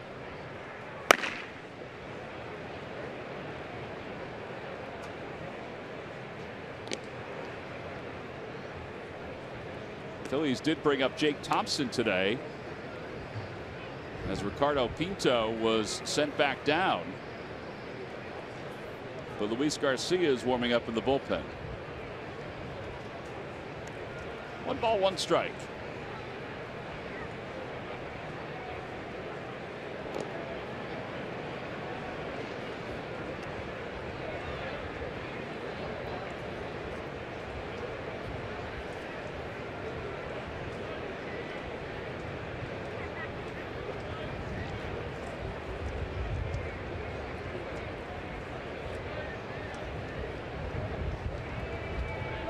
Goes. Pitch is taken outside, and he stopped at first and went back.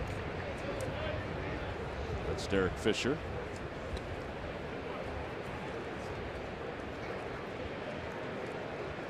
That's what coaches would like you to do. If you don't get a good jump, stop and go back.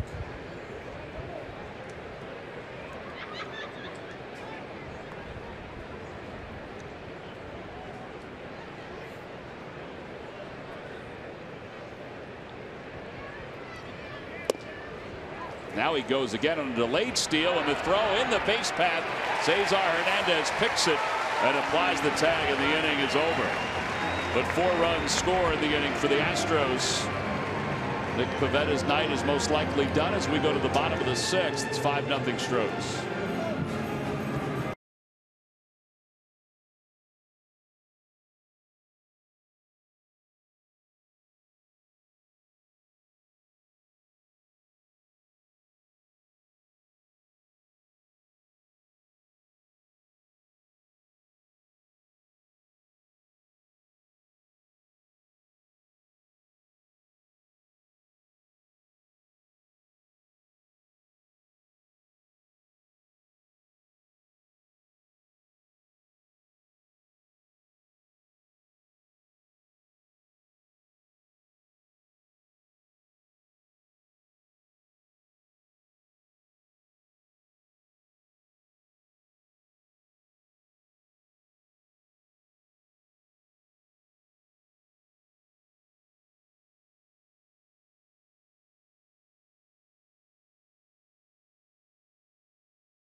Toyota turning points.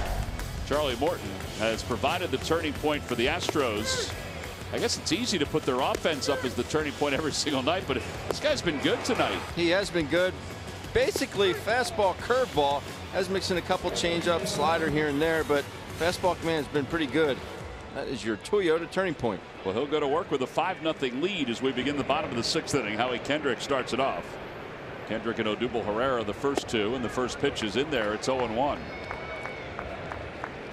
Charlie Morton, who began his professional career with the Atlanta Braves, was a top prospect in the Braves organization. That was traded to the Pirates. He morphed into a couple of different styles while with the Pirates, including changing his style to that of Roy Halladay at one point. His best season with the Pirates was when he was 10-10 with a 3.83 ERA in 2011. Then, of course, came to the Phillies in 2016, and now with the Astros, is looking to pick up his 8th victory tonight if his team can hold on. He's got better stuff, though, on paper than his overall record would indicate. He's well under 500. Just going to say that, especially with the ERA. Career ERA to 4.51, and stuff-wise, you look at him and think, how is that possible? He's better hitting ball clubs when he elevates. I told you it flattens out, gets hit. And we've seen him touch 97 today with good tilt on his fastball, good curveball. But I agree. From a pure stuff standpoint, his numbers should be better. Whoa, man. That one off the front of the dugout and shot all the way down the right field line. It's a good thing that net was there. Freddie Galvis doesn't know what just happened. I'm glad.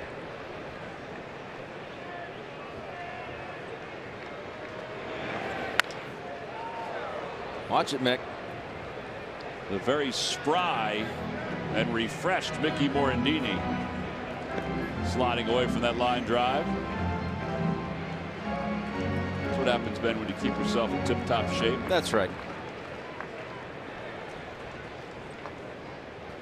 Curveball popped up toward third into foul territory. Gurriel was looking at Gaddis a few times, but he just didn't want to run into him. One away. Well, Murph, a little payback today with the Phillies' fantastic auction. Some of the kids got a chance to see that big old Fanavision come to life as their own TV. Yeah, it was really kind of cool. When I got into work today, I heard sounds of baseball happening in the ballpark, but no one was on the field. But up there on Fanavision, as you mentioned, yeah, a couple video games. How about Carson Gloss, Charlie Keith, Gavin Wisnowski, and Justin Beeler? 4 8-year-old buddies getting a chance to play video games up on Fanavision and hang out with Aaron Altair and Cameron Perkins for a little while. I got some pictures taken, some autographs as well. That's a pretty cool day for 4 8-year-olds. Winners, as you mentioned, for the Phillies' fantastic auction. So a lot of fun. I was wondering where those sounds were coming from. I'm with you. I was walking in and I could hear the sounds of the ball hitting a bat. And I'm thinking, wow, the cages are loud today. Almost as loud as that line drive that just flew into the dugout, yeah, fellas. Wow. I mean, it had to shoot after it hit the dugout. 75 feet, easily 100 feet down the right field line. Well, I wouldn't know. I was lying on the ground at that point. You didn't choke on any C's, did you, Murph? No, thankfully I'm okay. 0-2. There were seeds that were on the floor up here in the press box. Somebody was eating seeds in the press box in the hallway, and there were seed shells all over the floor. Somebody said, was it Murph? I said, that would not be Greg Murphy. Thank you, Tom. It's too hard to find a cup, I guess. That's a little rude. Outside, 1-2. We'll get to the bottom of it, though. DNA. That's right, DNA. We got our own kits.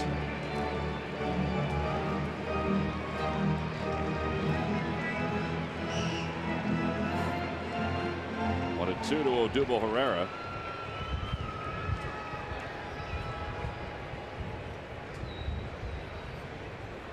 And Odubel's down on strikes. There's that breaking ball Ben was talking about. 6 strikeouts. And the Phillies are hearing it a little bit from the fans. Good weekend against the Brewers, but it hasn't carried over to the series against the Astros. It's that good hard breaking ball, 82 miles an hour down the dirt. It's a hard curveball. You know, Murphy, talk about that line drive that went in the dugout. You know how smart us catchers are, right? See where Andrew Knapp's standing? That ball went whizzing past him, and he didn't even move. He just continued to stay in the same spot as Howie Kendrick went on with his at-bat.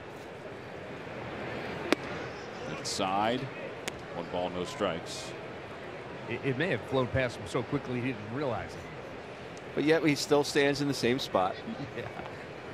We were always like that when Ichiro was up and we were in the third base dugout somewhere. It was, you got to be watching every pitch. Inside quarter, 1-1. But that's a perfect example, though, of why I think it's great that CBP put the Phillies organization put the netting up behind the dugouts. I mean, if I don't care how ready you are, if you have a glove or whatever, that ball goes in the stands, you don't have a chance. You just don't.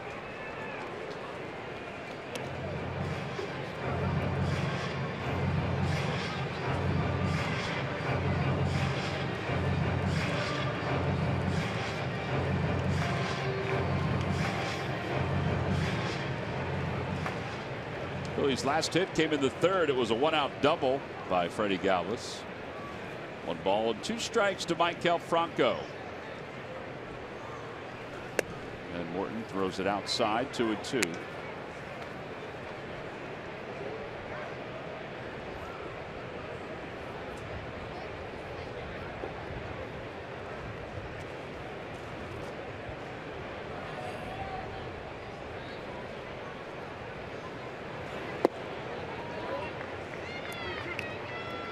Odd he'd go with a changeup there.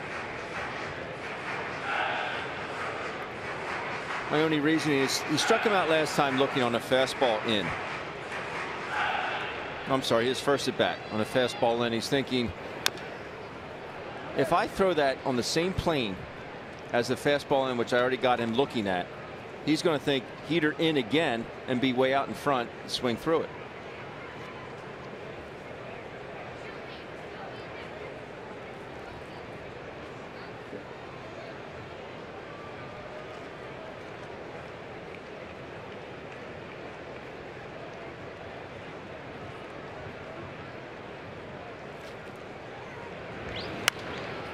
Off the right field line, out of play. Phillies with no runs on 2 hits here tonight. The Astros with 5 runs on 6 base hits.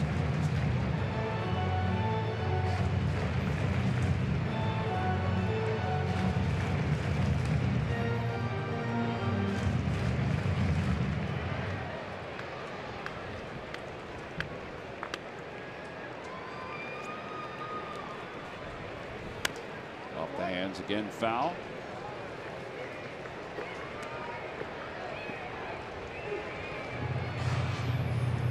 Aaron Noel will start tomorrow for the Phillies.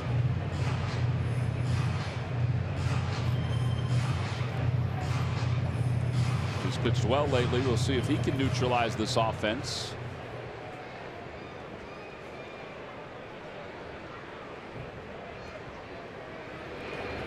Swing and a miss. Went back with the curveball, and he racked up his 7th strikeout of the night. 1-2-3 go the Phils. We'll move to the 7th inning. It is 5-zip Astros.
now for your Delaware Valley Honda dealers game summary. The Phillies trail at 5-0 to the Astros.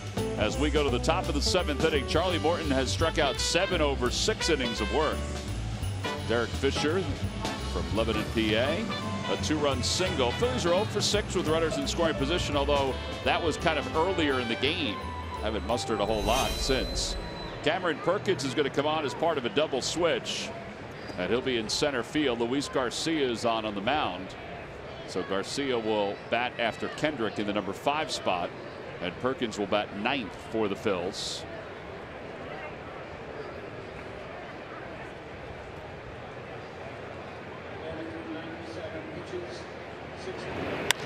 Fly ball to right field. Williams going back. He's under it and makes the catch. 1 away. And Aoki is now coming up.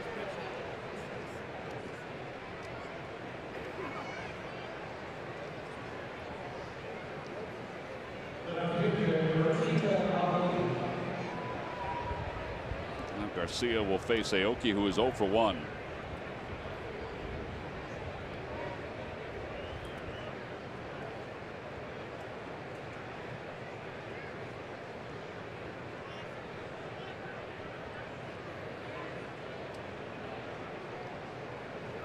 First pitch outside.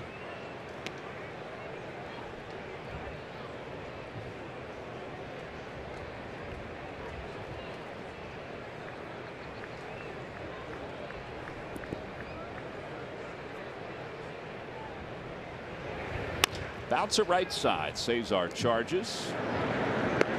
And 4-3 on the putout. 2 away here in the 7th inning. Phillies baseball is brought to you by Nissan. Shop ChooseNissan.com. By WB Mason. Who bought WB Mason for fast free delivery? Nobody does it better. And by your local Ford store. Check out every new Ford car, truck, and SUV crossover at buyfordnow.com today. Phillies ball girls were accepting gifts for the summer week of giving tonight at the ballpark. They did a great job with that.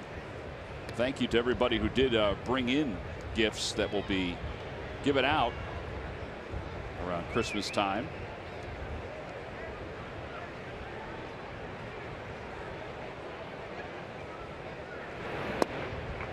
Charlie Morton takes on the outside corner, and it's quickly 0-2. Boy, Garcia has been good. We expected that he would possibly close tonight if we got to that point.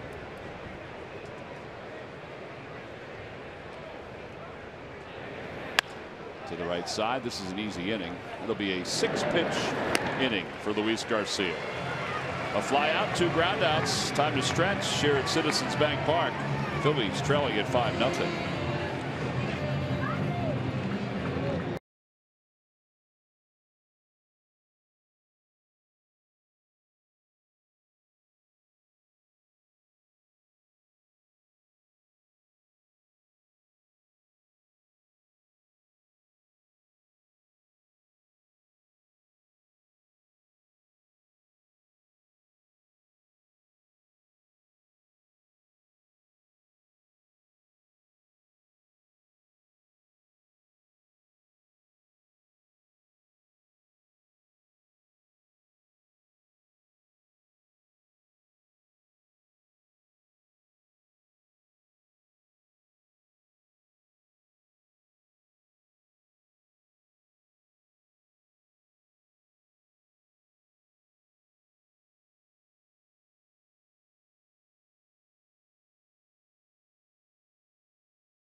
to you by UFC 214 on Saturday, July 29th. Order with your remote or visit Xfinity.com/UFC. The elder statesman Cormier against Jones.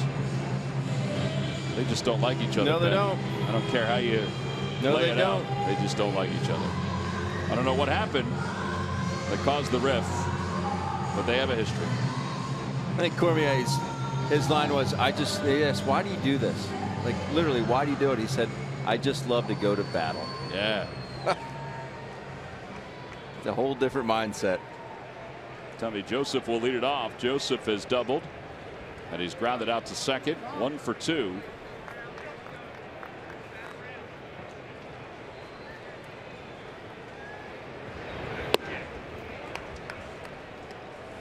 And Morton starts him out with a fastball away. 1 ball, no strikes.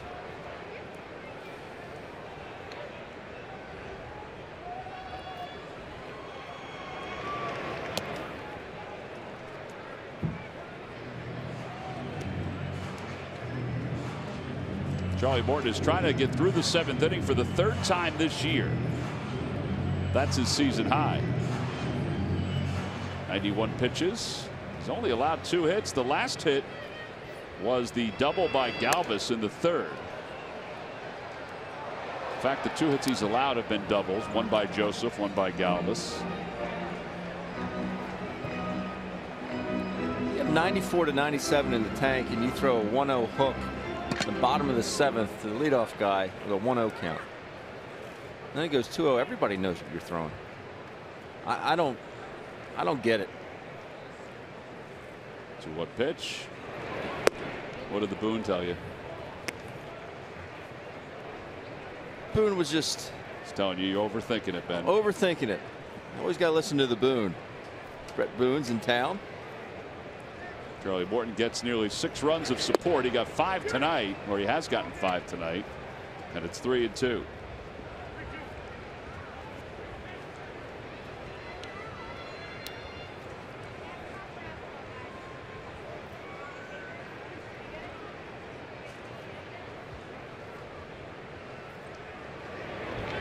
Curveball and a strike 3 call. 8 strikeouts for Morton. He has K'd the last 3 hitters. And Cameron Rupp is coming up. He'll be followed by Cameron Perkins.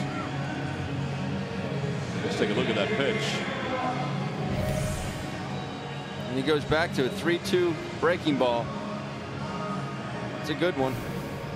Last thing Tommy was looking for, I'm sure.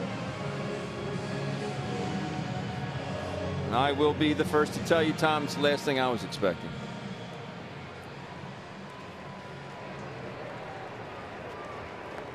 Cameron Rupp is grounded out, and he has reached on an error.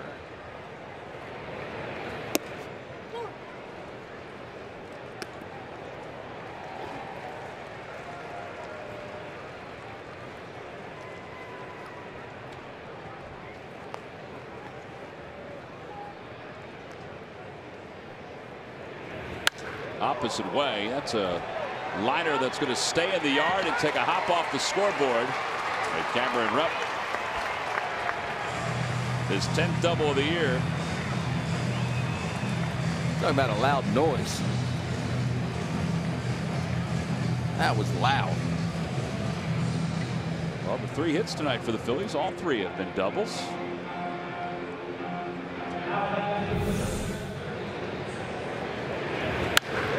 It's just the best sound.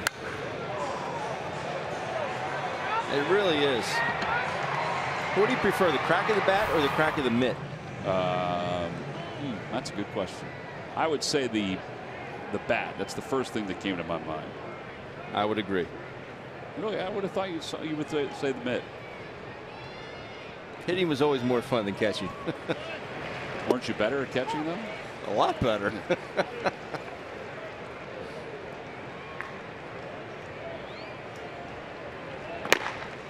Although that does sound pretty good.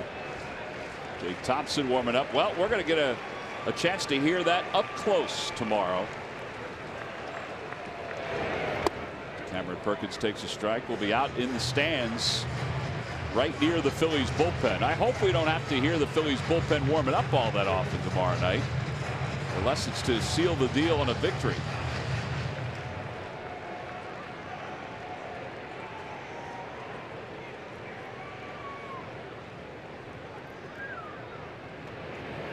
Back toward the middle. Morton lets it go. Altuve picks it up. Perkins retired. Cam was running pretty well there. I talked to him today about the knee injury last night.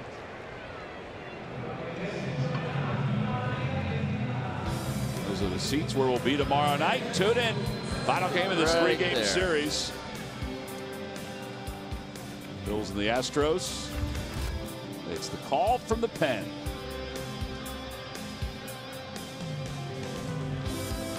Plenty of surprises. I have to admit that, well, and this is why they're surprises, we have not been told about any of the things that are happening. It's about time that everybody involved with these surprises gets themselves in office, because every time you run around a corner, there's a lot of whispering going on. That's why there's seeds on the floor. Yeah. You think that's the reason the seeds are on the floor? Well, I don't want to say anything. I took Murph off the hook, but he was part of the whispering. Let's hope the Fanatic doesn't overstay his welcome like last year.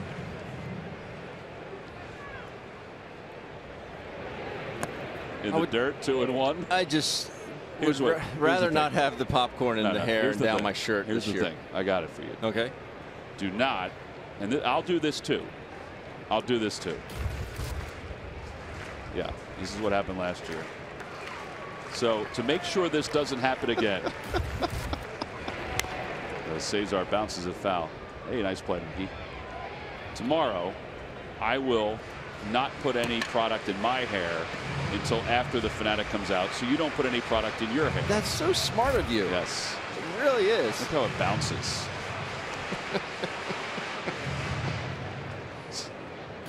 Just a few kernels there. It's just a mess. And he did it so early in the game. Yes, he did. It was did. hot and sticky, and we had to have butter and salt all over us the rest of the game. Yeah, most times we would say that sounds good. Charlie Morton, he's been dealing tonight. 9 strikeouts through 7. We'll move to the 8th inning. Phil's down 5.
Chevrolet dealers. And by Jefferson Health, call 800-JEF-NOW or visit jeffersonhealth.org.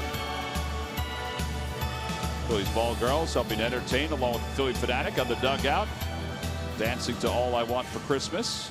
Time now for our Hyundai defensive plays of the game. This was a ball that was just very well struck. Derek Fisher getting back.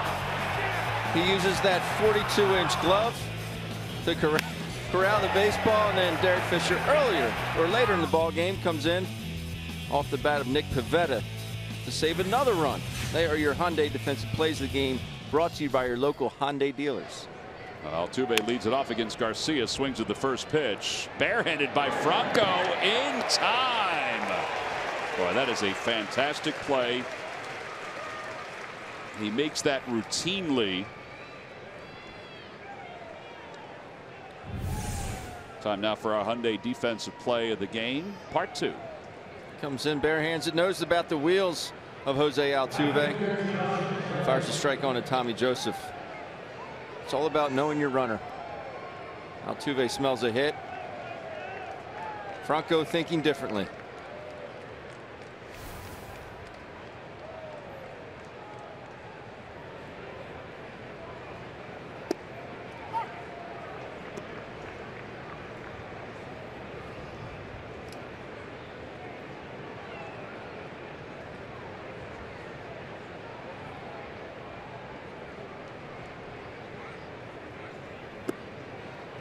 Two. Tony Sipp warming up in the bullpen.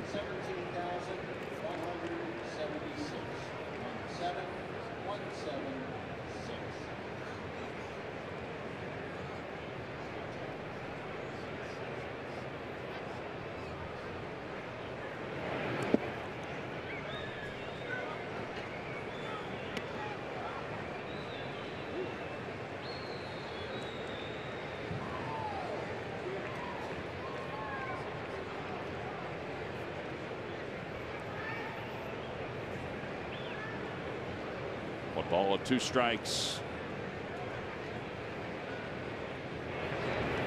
Bouncer back toward the middle. Galvis sweeps it over to first. Reddick retired for the second out. 2 outs. Let's check in with Greg Murphy, who's going to update us on what's going on around baseball.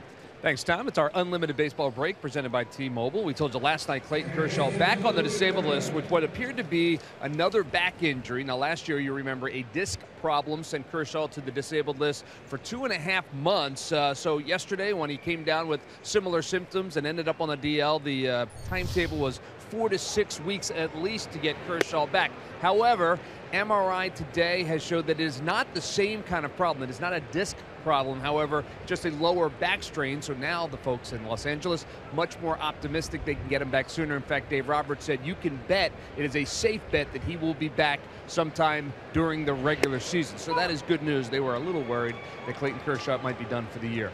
And put this down into the things you just never know you're going to see when you show up to a baseball game. Todd Frazier back to Yankee Stadium as a Yankee for the very first time. His very first at bat in Yankee Stadium as a Yankee. Bases loaded, and he grounds into a triple play. That kind of thing just doesn't happen very often. Ground ball to shortstop. They turned to double play. The runner between Didi Gregorius was caught between second and third, eventually caught in a rundown, thrown out. So a triple play in Todd Frazier's first at bat as a Yankee in Yankee Stadium, and his return to Yankee Stadium. Of course, Tom, as you know, he is from Toms River, New Jersey. Great Garden State. Yeah, the Todd father. Yeah, the like Todd father. Yeah. The triple play is the first to score a run since the Mariners hit into a triple play and scored a run in 2006. No RBI, though, for the Todd father. No RBI, but the Yankees are leading 3-1 over the Reds in the rematch of the '76 World Series. If you do a triple play, I wouldn't want an RBI. 1 ball and 2 strikes. Gurriel over to third. How about this outing by Luis Garcia? 15 pitches. He retired 6 batters. 5 groundouts for Garcia. On to the bottom of the 8th inning. Phillies down 5-0.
protection they deserve. A State Farm agent is here to help with the right home and auto coverage and discounts too. Talk to a Philadelphia area State Farm agent or call 800-STATE FARM.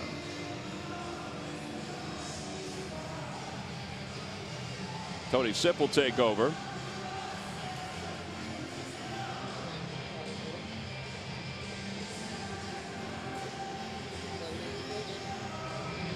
Sipp pitched in last night's ball game.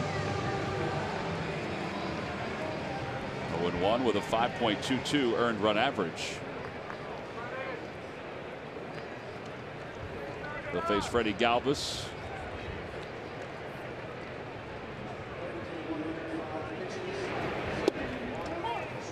Astros at one time were looking for a left-handed specialist, and in 2014 the Padres released Tony Sipp and they picked him up, and he's been with them ever since. It included them re-signing him when he became a free agent at the end of the 2015 season for 3 years at $18 million. So this is the second year of that deal.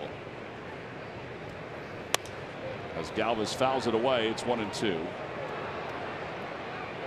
nice play on the carom.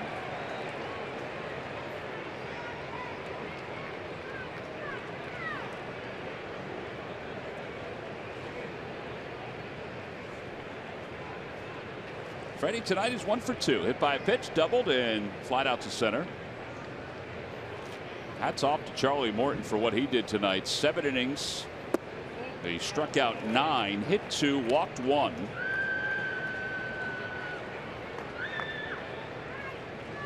First time since the 17th of April that he did not allow a run in a game. Coming off an outing which he allowed 4 against the Mariners. 2 balls, 2 strikes. Definitely had it going tonight. Mostly fastball, breaking ball, some changeups. But his fastball had some movement on it, which when it has movement down in the zone, that's when he is effective. Heck, you can say that about any pitcher.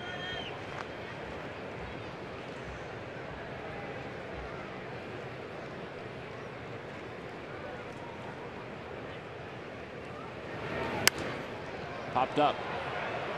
White will give it a look and makes the catch as he pounds it to the railing. Good concentration, 1 out.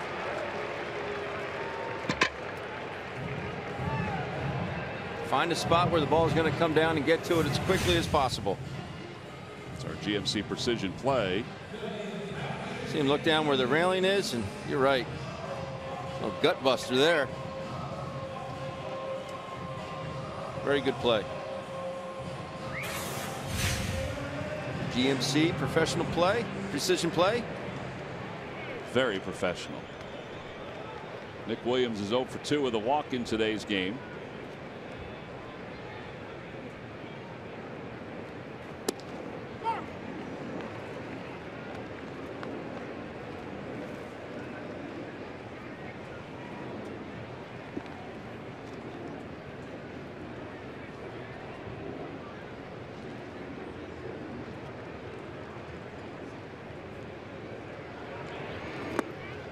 Two.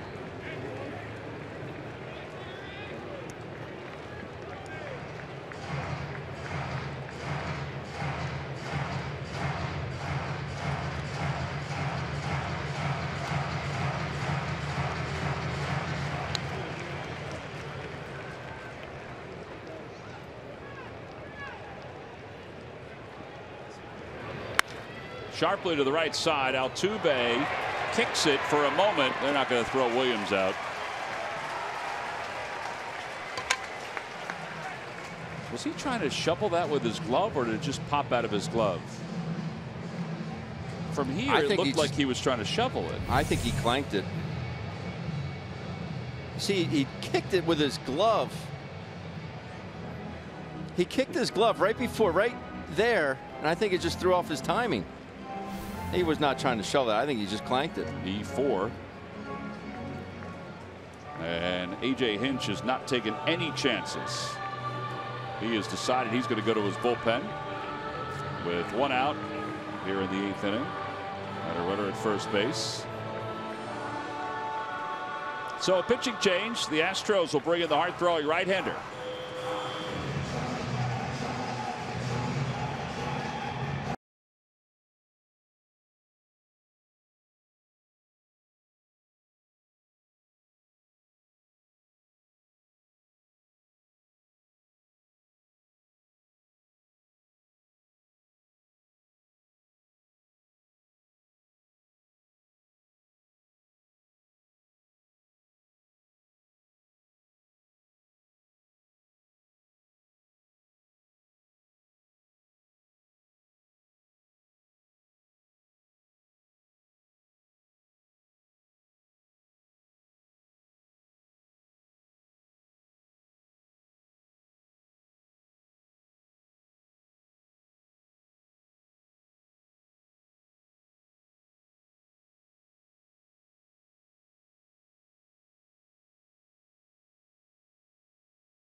Fans Trivia Quiz answer.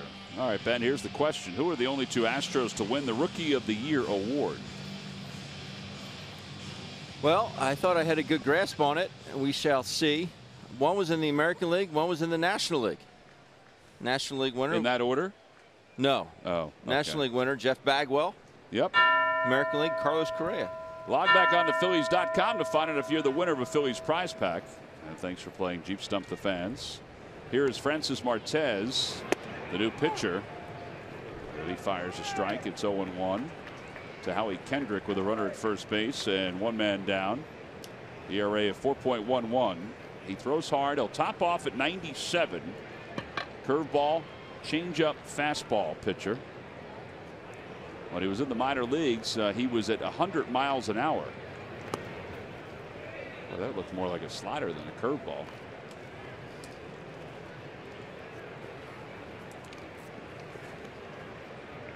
Started out as a starting pitcher originally with the Miami Marlins organization, but was traded to the Astros with Colin Moran and Jake Marisnick and the Jared Cozart trade. 1 ball, 1 strike to Kendrick. 1-2. They have that as a curveball, and he's right on the mark there. 82.7 to 86. Yeah, that's what I have. Fastball 94, 97. Curveball 83, 86. Changeup 88 to 91. I said it looks more like a slider than a curve.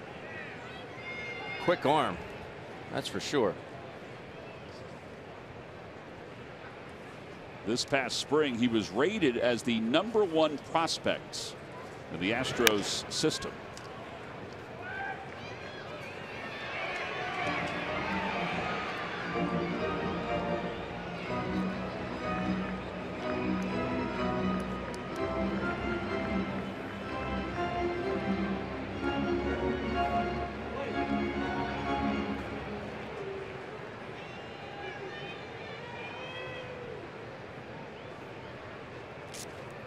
Out of the Dominican Republic.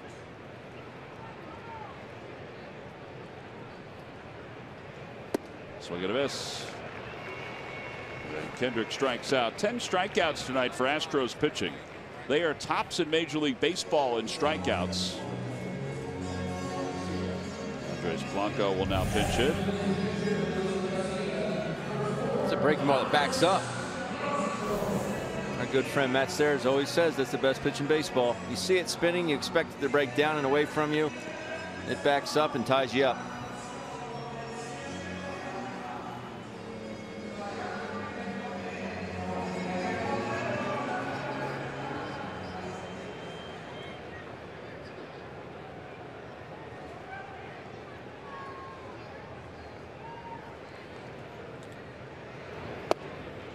Andres takes a strike, 0-1. That's all right, Andres. I don't think you want to swing at that pitch anyway. Not a whole lot you can do with it.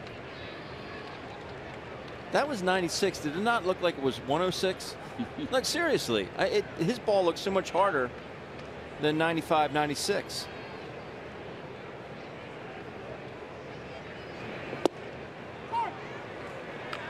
It might have something to do with when he breaks his hands to when he actually releases it. It's so fast. He's got a very quick motion, even out of the stretch here. I think that's why it just seems like it jumps on the hitter.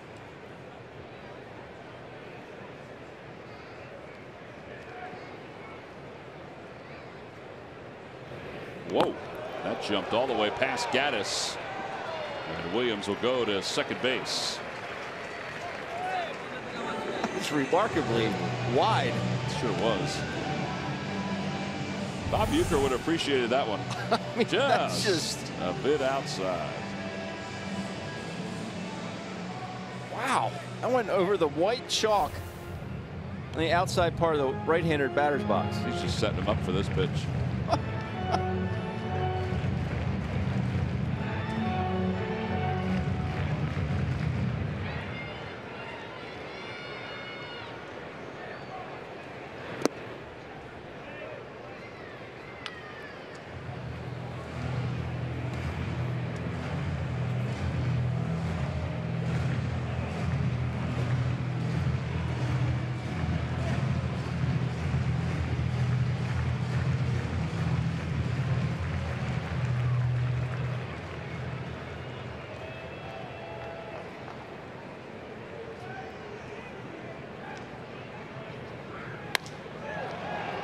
Out towards shallow center field. Fisher had a good jump and swallows it up. No runs, no hits. There was one Astros error. And the Phillies leave one. We'll go to the ninth inning. 5-0 Astros. Hector's coming in.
On the Atlanta Braves. Just a reminder, that's a 12:35 start next Monday. And after the game, children 14 and under are invited to go onto the field and run the bases. Sponsored by Nemours. Go to Phillies.com for more information. Maybe we could do that, Tom. Show our good form running. No, I think we decided that. Oh yeah, you have good form. You're just slow. Yes. I don't have good form, and I am very slow. Plus, we'll be leaving on a jet plane. Going back to Cali. Going to Anaheim. Here's Hector Neris, who's 2-4 with an earned run average of 3.35. Getting a little work.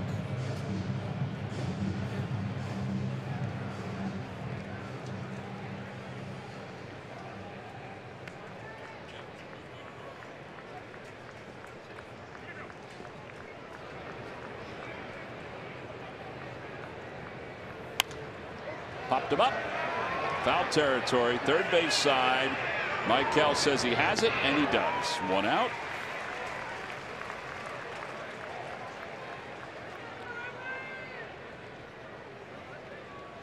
Well, if you want to know how the Astros took the early lead and then built on it, take a look at our scoring summary that's spinning through. Marwin Gonzalez had an RBI single after it looked like his hand was going to fall off on a swing. And then he eventually came around to score and had a nifty slide to score the 5th run for the Astros.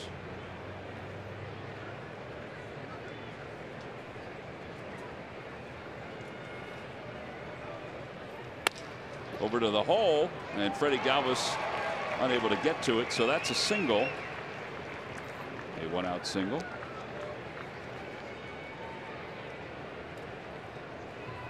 What the job Luis Garcia did. I know you mentioned it going to break, but 15 pitches Luis had, 12 of them strikes. So he just completed his 42nd innings pitched this season. Okay. He is down to a 2.14 ERA. Right. Okay. You take away the one, he pitched 2/3 of an inning on June 7th at Atlanta, where he gave up 5 earned runs. 5 earned runs in one outing, 2/3 of an inning. If you take that away, he'd have a 1.09 ERA for the season. It's remarkable. He's really pitched well, and hopefully continues to gain confidence with each passing outing.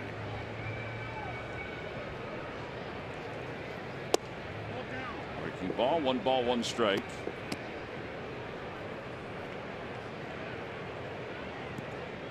Like we said, we thought if the Phillies had a lead, there was a chance he was going to close tonight.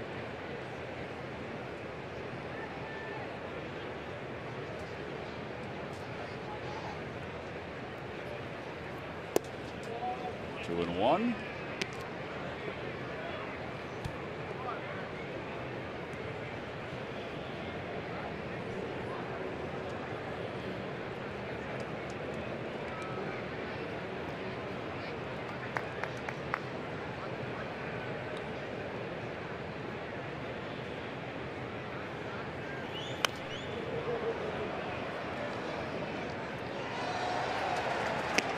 Two balls and 2 strikes to Fisher.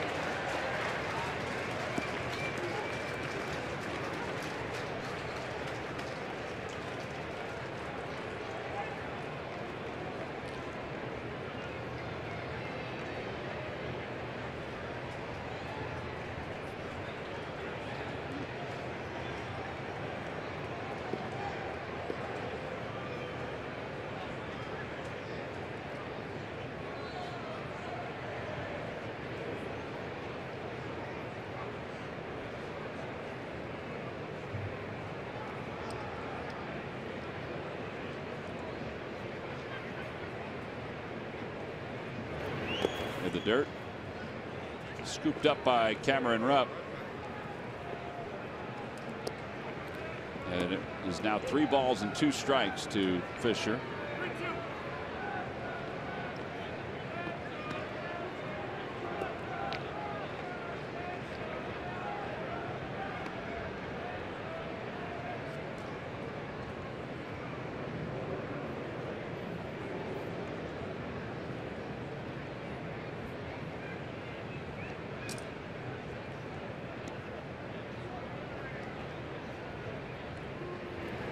Outside, ball 4. First and second with 1 out.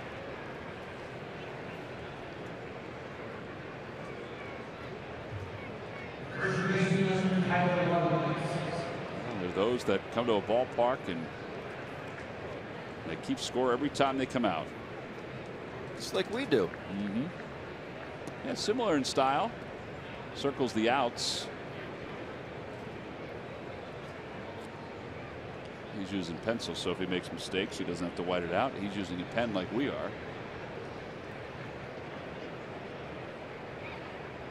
I don't know if anyone uses as many pens as you do. I've used 3. Black, red, and blue. All the same make? Yeah. I do use other colors for notes and things like that. Purple, green, orange. Does a certain color denote what exactly is on your scorecard? Not for baseball. For football and for basketball it does. Red is free throws, blue is field goal percentage, green is 3-point percentage, and black is points and rebounds. So why the red on your notebook here? Red is for RBIs and for putting the number of strikeouts in a column, and to let me know when there's a pitching change as well. Little tapper. Murph's got his very own little notebook that he scorebook that he carries around. That gentleman has the one you can purchase at a store, which has everything you want. You can even count pitches with it. Now that's a style right there. Filling in the blanks. 1 ball, 2 strikes. And White whacks it foul. Remains 1-2. But for baseball, it's black for name, position, average home runs and RBIs. Red for runs, doubles, triples, stolen bases, and caught stealing. And then blue is for some of the notes that go under the hitters' names. Pitchers is where I will add some different color.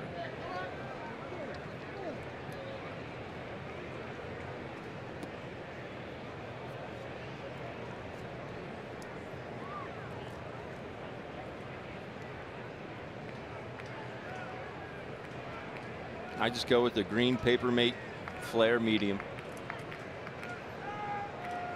1-2. Swing and a miss. There's the split. 2 outs.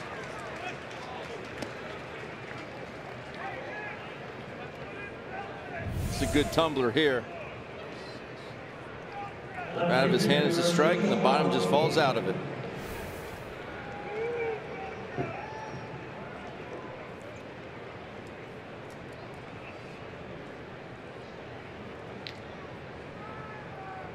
There's Aoki, who is 0 for 2. He's got a sacrifice fly.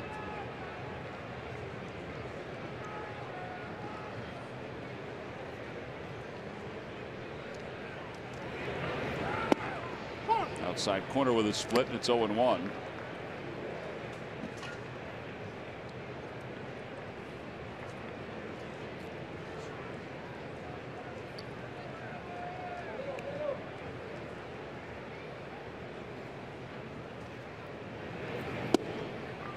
Oh, and 2.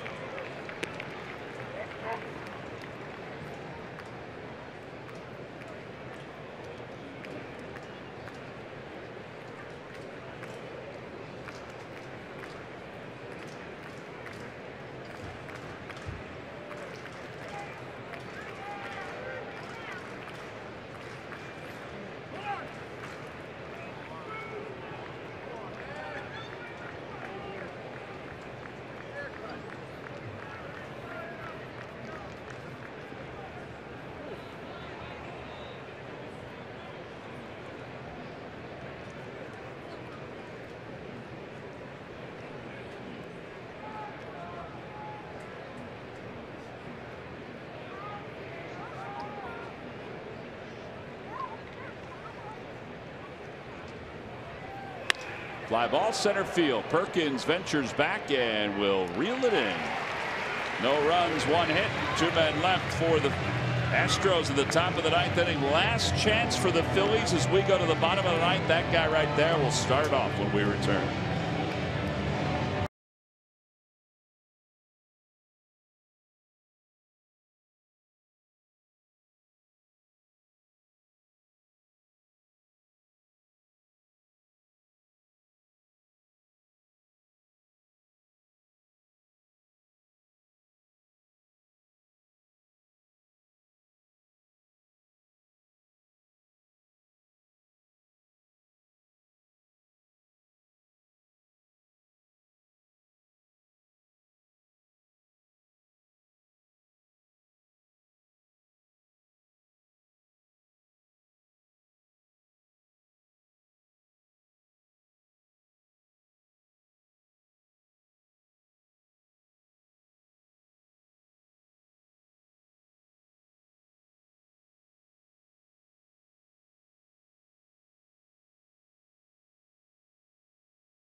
They've managed 3 doubles tonight. That has been it against Astros pitching.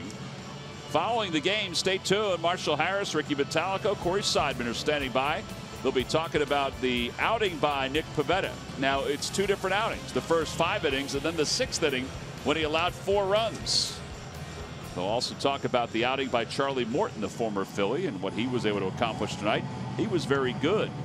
He went 7 strong innings. Changes for the Astros. Jake Marisnick will take over in center field. Over to left field goes Fisher, Derek Fisher, that is. And the new pitcher is right-hander Kenny Giles. Well, Kenny's having himself a much better season with the Astros. Still fastball slider. The slider's been really good for him this season. It's not a big crowd, but they gave him a gentle round of applause. Giles is still topping off at 98 miles an hour. He has hit 100 from time to time. Vince Velasquez was acquired in the trade that brought over Ken Giles to the Astros.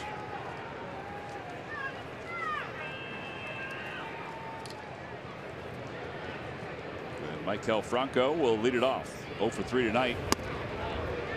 0 for his last 15 and 1 for his last 18. The first pitch at 100.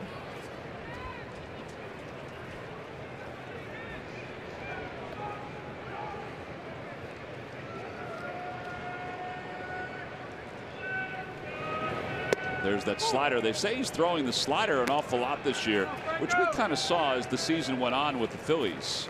He got better and better with the slider, so he kept on utilizing it. Is that normal set and delivery by Giles. Ground ball foul past Juan Samuel, 1-2.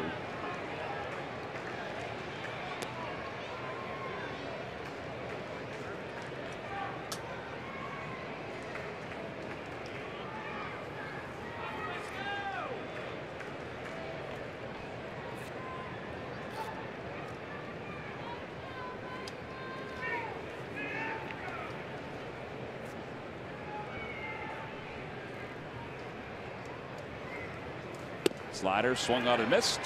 And that's the 3rd time tonight that Franco has struck out. 11 strikeouts for Astros pitching. And 1 out here in the 9th inning. Kenny Giles was the 7th round pick by the Phillies in 2011. 16 saves with the Phillies during his time here. Traded to the Astros for Mark Appel, Harold Aruz, Thomas Eshelman, Brett Oberholzer, and Velasquez.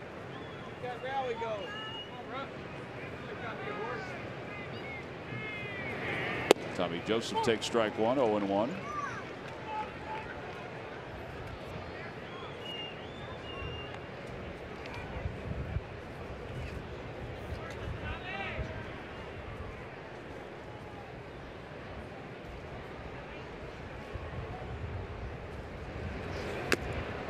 And 2, 100 miles an hour there.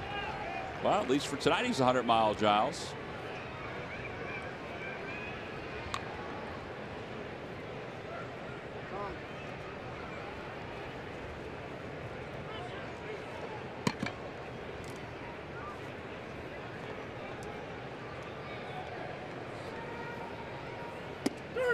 And a slider, front door, back-to-back strikeouts.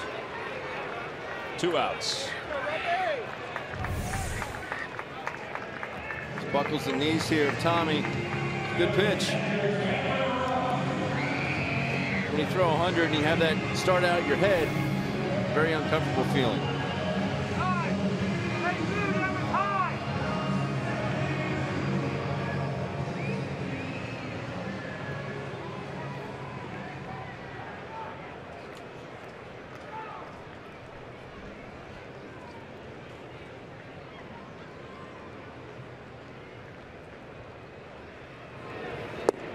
Cameron Rupp checks his swing on a slider.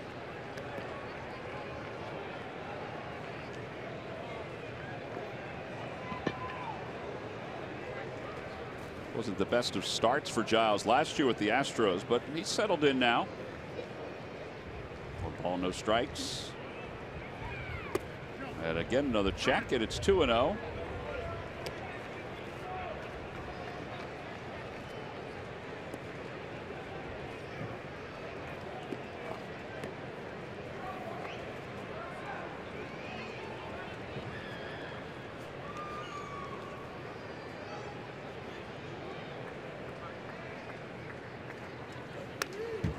Two and one.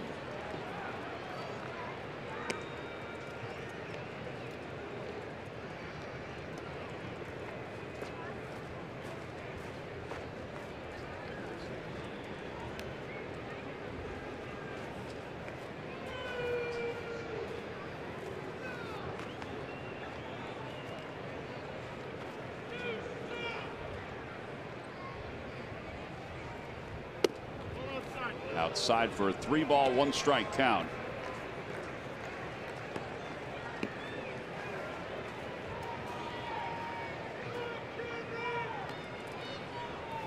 Cameron Perkins on deck.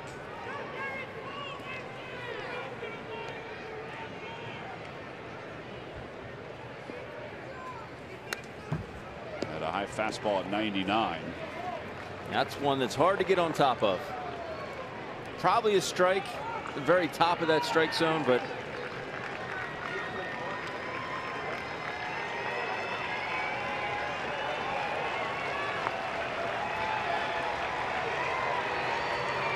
Three balls, 2 strikes, 2 outs.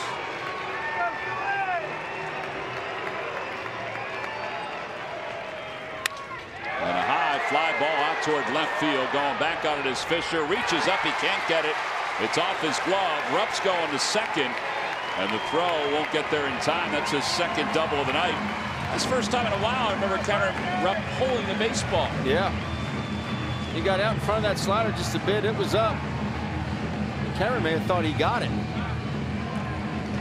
Not running right out of the box, but it just eludes Fisher in left field for a pair. So all the hits tonight have been doubles.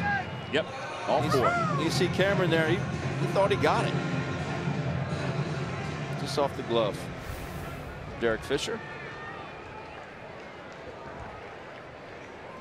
Cameron Perkins will be the hitter. He grounded out his first time up. He's 0 for 1.